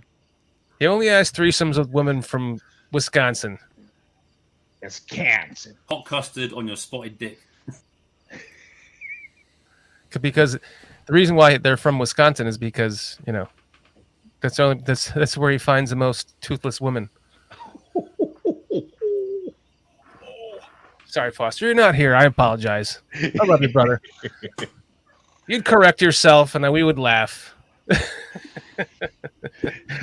miss you tonight, man. Where the hell are you, dude? Not that you're watching this. Yeah, Foster, man. Where are you, man? I sent you a text, sir. B. Brother. Foster says, it's all right, he knows. Is Foster talking in the third person? Is he really off the gummies that bad? No, I would think that was Foster, so he wouldn't donate $5 to his own channel. Cliff, last episode or 2 episodes at this point, was screaming at me, telling me to keep his wife's name out of my mouth, and then this is what he puts in our chat. This is unbelievable. Keep Okay, Don Burr. wife's name out of your mouth, Carl. Who said that? Don Burr? Is on my bucket list. It's on your You list, misspell. your bucket list. Yeah, I'm sure she does. So, you're married. Is she like the last, like... All right. No more talking about Cliff's wife. Jesus. How many times has to be told, Carl? PJ was all fired up and foaming at the mouth. Sorry that I farted on your face, Steve. I'm done. Oh, I love you, Steve. Foaming at the mouth. What? All right, guys. Well, that sounds like a good rep to a show. What do you guys Hold think? on. Me and PJ are tied on trivia. I think you need to do one more trivia question. Oh, I'm you're just kidding. tied? No, hell no. PJ got almost every answer. Yeah, you... Dude. Hey, you know what they say? Even a broken clock is right twice a day. Blind squirrel finds a nut. Wow. There's the super chat. Man, B. Foster. Old man, one more for you. Old man Foster question. What was the last year the Bears played their home games at Wrigley Field? Who did they play their last game? That's a That tough. feels like a trap question. This is Foster. It's in the 60s, I believe, if I'm not mistaken. It was in the 60s, Year and Bears I'm saying games. I'm guessing the opponent was the Giants. Because you only have like 5 other teams in the NFL at that point. No, I just seem like I'm thinking in my head is either was the Giants or the Redskins, but I'm saying the Giants, and I believe it The was in Washington 60s. football team. Well, at the time it was the Redskins. Oh, you're totally right. That literally is what they are. Yeah. And if you dive Oh, into that, PJ, the fans want the Redskins back. But I'm going 1969 and against the Redskins. Armando says Pittsburgh, 1970. Van Dorn says right. last He's Whitney home game was 74. was that a Armando's wolf right. howl? I remember, Armando. You're right. 1970 Pittsburgh, because 1971. I kept trying to think when they first started playing in Soldier Field. That was 7. I was thinking it was 70, but I think it was 71. It was definitely Pittsburgh, though. You are. Oh, okay. Okay. He's 100% correct. Is he Yeah. correct? Give us the answer. Here's the answer there. Come on, Foster. B. Foster. Give us Let's a send you. B. Foster. Let's send you a link. Come on and replace your brother. He says 1970 Packers. Oh. 35-17. Jack Kunkanen had a great game. Packers. What a really? last name. Right. Oh, Jack Concannon. That's a great name. Holy smokes. The entire name is great. Thank you for your super chat. Yeah, that's pretty good. Huh? Pretty good. I would like to point out That's Shorty's totally point. That's totally I mean, I know that the name is Foster, but that's totally our Foster's question. No. Conspiracy theory. Is this going to be the second episode of the Pontification podcast? Yeah, maybe. I was just going to say real quick, I think it would be super swell if the chat, if they didn't want to be a part of the live stream directly, they could still send over videos, as Shorty had suggested last week, because I really like the idea of that. Send over some... There was somebody who said they wanted to join us. I forgot who that was. We'd have to go back and look at the chat Yeah. logs. I think they're still available, but there definitely was someone. Oh, Yeah. somebody in the chat said they wanted to join us. If you're still Last here, let us. week. Yes. Yeah, not tonight. They said it like last week. I forgot who that was. Cliff is so odd. I love Cliff. What? I know you sent me pictures of your new shoes, Cliff, but really? I know. Are you All right, guys... fine. I'll show them your pictures. The picture of your new shoes, Cliff. You know you're not supposed to deface the American flag like that, right? Do you see No, that? that's the Canadian Eagle. Peach, do you see that? Oh wow, okay. That's against the American flag. From China.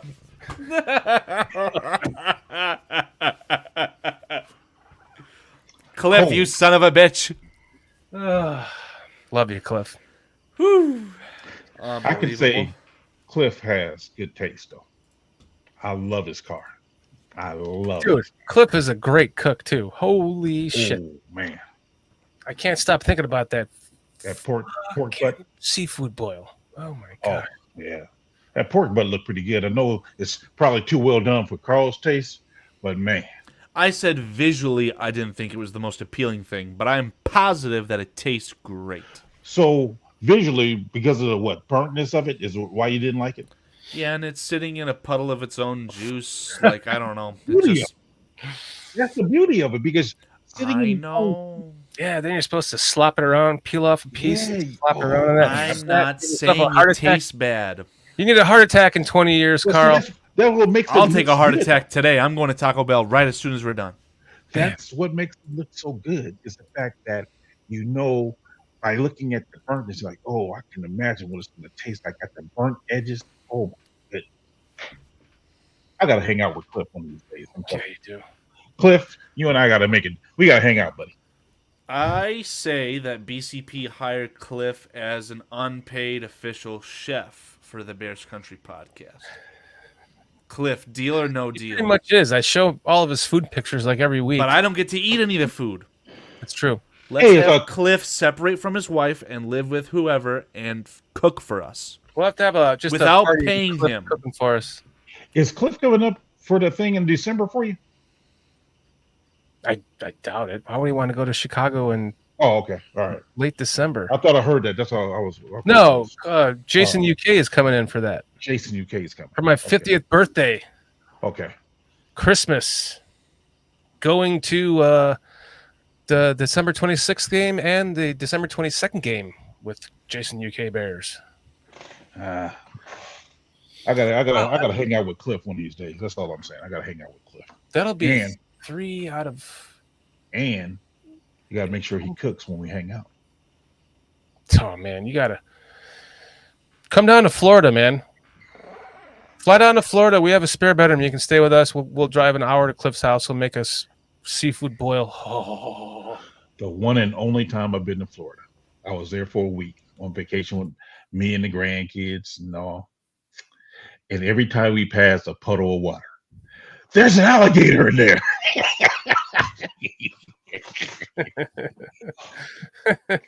Every time we passed, like, I know there's an alligator in there. See the bubbles? Oh, you're not saying you actually saw one? That's just what the kid said. Yeah. Every time we were like, I'd yeah. be the same way. I was saying the same thing. I might not say it, but I'm definitely not touching any body of water in Florida. Now, when I seen that alligator, I seen a picture or a video of a alligator actually climbing a fence. I was like, I'm done. I'm done. I'm With their done. little tiny ass arms, yeah. That's gotta be terrifying. Armando Lara boy. saying, I'm a Mexican who loves snow. I love to shovel. You know what? I miss it too. I miss It's the a snow. good it's a good workout, especially when it's a little bit wet and it's melting. That shit's heavy. It's so Okay. I will say this. unbearably hot here. It's I've lived for the most of still in the 90s here. I've lived most of my life in the cold weather of Illinois. Most of my life. I mean, there was times I was in Korea, which was cold, and Texas for a year. But nevertheless, I can't say that I miss shoveling snow. So much so that I bought a snowblower to make sure I don't shovel snow. Snowblower's a game No. changer, PJ. No. You need to hire someone to snowblow your snow to ensure that you don't shovel or snowblow your show. Just Your don't show- do your snow. blow and snow blow. I can't talk tonight either. Lord help me. You're sitting up there in your retired years. Go hire someone to do all that crap for you. I got to do some type of exercise. That's true. Because as a matter of fact, Don't be like me and develop back problems because you're sitting on your ass for 14 hours a day. That's why I stood up. I'm already there, old man. I stood up this entire show. Look at that. yeah. Kind of like I feel like Do you have a sit-stand desk? yeah, I have a stand desk. Yeah. And then I feel were you like- able to write that off as a tax, a business expense Absolutely. or whatever? No, I literally made it myself. Oh, okay. Well, you can charge. You can charge your time, right? What's that? You can charge your time, right off your time. I mean, charge yourself for doing it and use your time. I mean, the time it built you to make. I charge myself $50 an hour. Trust me, I did.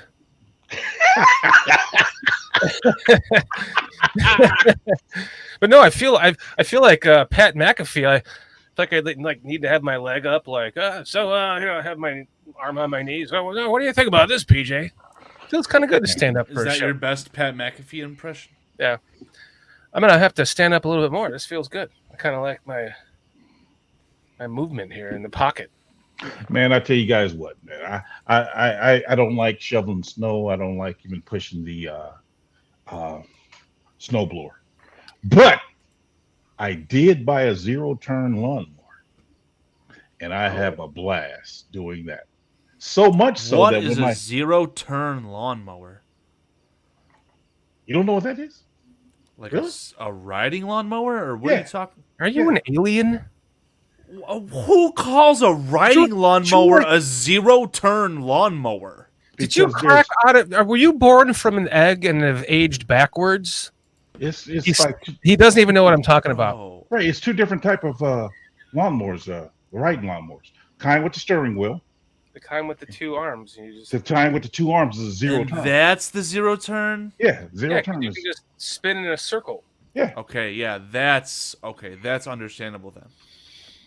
So I bought one of those, and I tell you what, I love it so much that I volunteered to ask my neighbor. Because your yard is too small. So you go out in your yard and go, eep, eep, eep, eep. Well, that wasn't fun. Right. I just used my push mower for that shit, but this looked like a lot of fun. Hey, can I mow your lawn? That's literally what happened, bro. That's literally what happened. He went on vacation. I was like, hey, man, Your lawn's getting kind of tall there. Want me to cut your grass? Oh, that's okay. I can cut it when I get back. No, I'll do it. I'm sure the That's HOA literally would what love that. I love it. I picture you with like a fenced-in yard, like a chain link fenced-in yard with like just a little bit too small for that. You're like, ding, ding, ding. That was.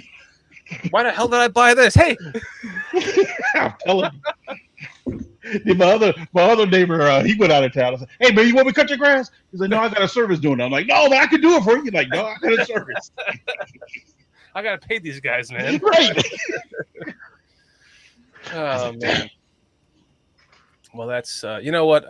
Just being down here, it's still in the 90s. Like every day I look outside, I'm like, can it just fucking rain once in a while? It's just constant sun down here, It's been beautiful around here, man. And absolutely disgusting. I walk outside, I'm like, ugh. I walk to get the mail my mailbox is like 200 feet down I have a long driveway. The time I come back in, I'm sweating. I have to change my shirt. Still. Man, I'm telling you. It's been nice around here. It's like I've been looking at houses up back. I kind of want to move back home. Plus, I work out of there now. It would be a lot nicer to. Is the missus okay with that? Hell no. That's why. That's why I've just been thinking about it. Oh, okay. All right. Okay. Well, it's a thought. You know what it is? It's property taxes. Yeah. It's like, why would I submit my? I have an acre and a half. We paid $1,500 a year in property taxes. Why would I go buy a quarter of an acre and pay $6,000 or $7,000 or $8,000 for that? Yeah, exactly. Come down to Atlanta, guys. No, I'm not. I'm just like come down here. I'm just shaking my head at the fact that you said only 6,000 or 8,000. I wish. Oh yeah, exactly. Goodness gracious! You have more than a quarter acre. No, I really don't. And you bought a 0 I knew I nailed it. I know. What the fuck? You thought I was joking? You thought I was joking, bro? I told you. I couldn't believe I nailed it. Actually, I was like, I told his reaction. I was correct about that. I said that's literally what happened. I told you that. I told you that's literally what happened. Oh my god, that's hilarious. Oh god, that's good stuff. I'm trying to tell you, bro. Carl's over there like, I live in an apartment. What do you guys? Yeah. But B. Foster, my hard-earned money stolen from me. Feels bad, man. Yeah. B. Foster says, "Hey, zero turn is totally worth it," and I'm telling you. Wow, Cliff. I didn't realize Cliff pays $1,600 a year in property taxes. I've been to Cliff's place. Wow. Man. Okay. It's not like overly, and it's nicer than our place, but I would have thought that it would have been like much more expensive for your property taxes down there. I right? can't even Well, talk why about don't you how just many- take his house from him? Huh? Why don't you just take his house from him if it's so nice? I'm just saying. I go to jail. The fact that he's saying that he used to pay 10,000 in Illinois, I'm like, dang. How you guys getting that cheap property taxes with 10,000? Man, The worst part is though is even if I did want to really wanted to move back home right now, if I had to, 7% interest on a home loan. Oh yeah, that's 800 something credit score and still paying 7% interest on a home loan. Yeah, that's pretty bad. And there's not a plethora of options, right? So once something goes up, you have to pounce on it. $700,000. Well, you got to pay that for a $250,000 house 20 years ago. But that's a beautiful thing, though. The prices of homes. I mean, if you sell your home, man, you can make a beautiful dollar. It's just when you try to buy another one, you're going to pay a beautiful dollar. But yeah, hang on to it for 15 years and then you sell it, or actually hire into it and die in it. I say if you just hang on to it, if you would have like with mine, my property has increased. I want to say $200,000 in 4 years. Yes, sir. Okay. But the catch-22, PJ, is where are you going to go? So That's the thing right there. And the other beautiful thing about it is I'll trade places with you. I caught 2.175% interest. So you caught a dub. So I was blessed there. So thank God for that. So yeah, man, incredible. This economy right now. So inflation is horrible. Oh no, it's Tell me wonderful. about it. Inflation. I have a few little tiny like things that I'm starting to realize are a true indicator of inflation, right? Do you guys know the frozen White Castle cheeseburgers that you can get from the grocery store? Yeah. Mhm. What's the lowest price you remember those guys at? I have no idea. I never bought them. Never even. I saw them. Yeah, they but don't sell them down here. They don't sell them. But they've been out for a long time, okay? I think I $3.50. saw my grocery store recently selling a 6-pack of White Castle cheeseburgers for $9. Wow. Yeah, it's depressing. Are I they remember isn't there like a crazy fuck, I sound so stupid. I just saw this clip of this very famous movie of when the high guys go to White Castle. And it was like a disgusting amount of food that they got for not that much. Like for how much food you get. Jeez. Is that on you? Oh God, Is dude. it Harold and Kumar or what am I? Yeah, Harold and Kumar. Yeah. Yeah, so it was like there's like, oh, give me 40 burgers, all these fries, all these Cokes, and it was like $40. Like it The was a last shit time ton I of went to White food. Castle was. That was the last time I went to White Castle. It was a drunk night, pounding 35 cheeseburgers and then waking up the next morning and melting the paint in my buddy's bathroom walls. Just what is coming out of me? It was devastating. I went to a White Castle last year. Oh wow. I've been to White Castle recently, but it's damn Yeah. expensive. Now Everything's expensive now. I Taco don't Bell. have one. I already talked about my Taco Bell experience, yeah. I don't have one in my city, but I had to go up to. Let me pronounce it correctly. Joliet. There you go, bud. You're not going to jail. Congratulations. I went up to had to go up there for a family reunion last year, and man, we ate the dinner. And I was like, man, I'm still hungry. I'm like, I gotta go make a food run. Me and my grandsons, we made the food run, and they wanted to try White Castle. Voila, it was actually pretty good. Yeah, especially when you're drunk, it's fantastic. Well, we wasn't drunk, so I mean, Well, I know, but especially when you are. We have down here the equivalent of down in the South is Crystal, with a K. You ever heard of that? no. Krystal. It's the same thing. Crystal Only Light not as good. lemonade? What are you talking about? Yeah, it's terrible, but it's. Yeah, Armando. I remember when White Castles were 15 cents a piece. Yeah, Yes, you were like, holy shit, give me 30 of them. Wow. Okay. That was like the last time I went to White Castle. So I was like, never doing that again, man. I'm sorry, buddy. I'm sorry. I'm still apologizing to him now. Like, I'm sorry about your bathroom. I know you had to strip the paint and then repaint it. So I apologize. I'm confused. Are you just trying to be funny, or did you actually have explosive diarrhea that Oh, God, landed the on the worst. fucking It was- wall? No, it was not. No, it wasn't. It was Good fucking the lord. smell. It was the smell. It was the smell. It could have killed people from a mile away. Surprised it didn't. So I was like, I'm never going back there again, even though it was delicious. Sounds like a quitter to me. I'll see you at White Castle. Man. All right, guys, let's wrap this shit up because it's past 3 hours. I got to go to bed. You guys, we're at 81 people still hanging out with us. I can't believe it. You guys are awesome. What, no Guys, super we chats? truly appreciate you. Truly appreciate you. Appreciate the super chat there, B. Foster. The two Man, super chats. both from B. Let's- Foster. Let's get to you. Jason UK, nice to wake you up, man. Armando Lara, Patty Lara, thank you for hanging out with us. We really Leo Factor appreciate it. 1. Leo Factor 1. Cliff Victoria. Bruja. Chess. Bruja 7. Leo Factor, you said Leo, right? Right. Mr. and Miss. We got Doug Van Dorn. There was a Rick Gonzalez in here earlier. I don't remember that Yes. name. Yeah, And I agree. something Donovan, too. Yeah. Plank was here. Plank. Scrolls. Yeah, Plank. Hope you're feeling better, buddy.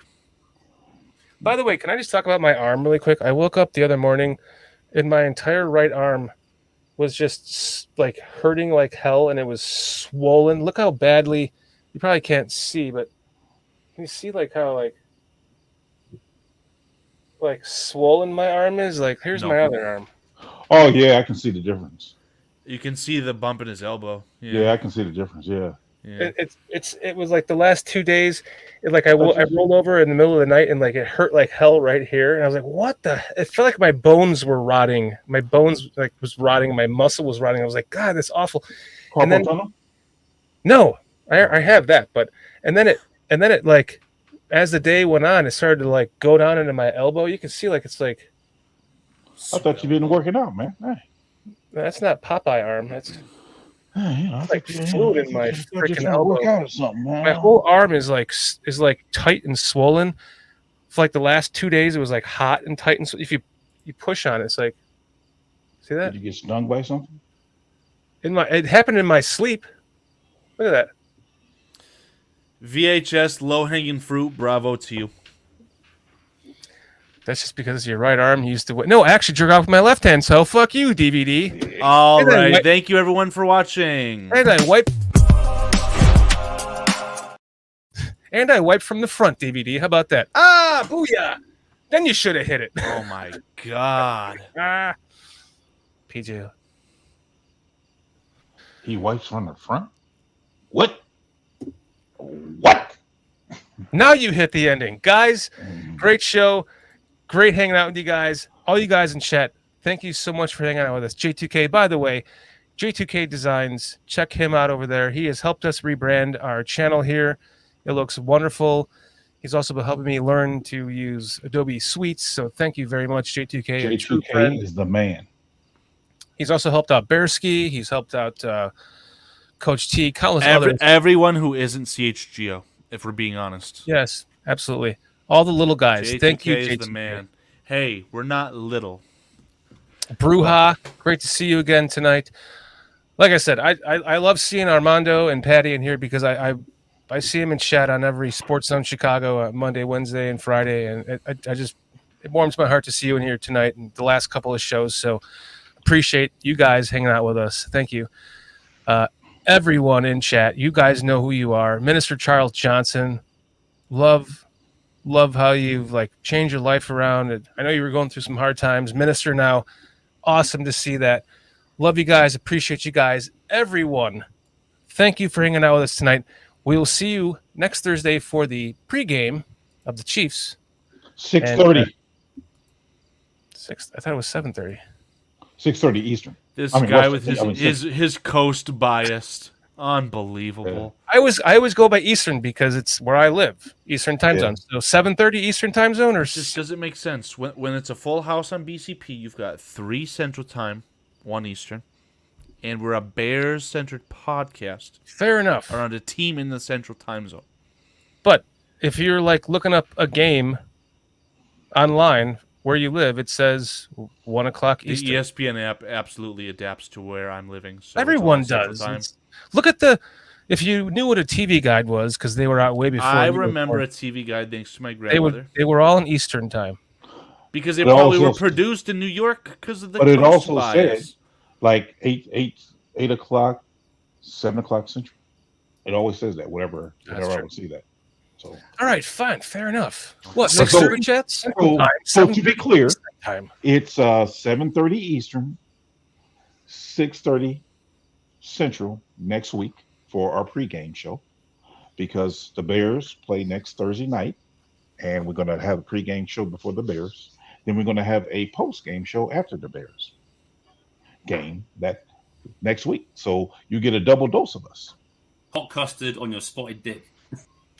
My honest reaction.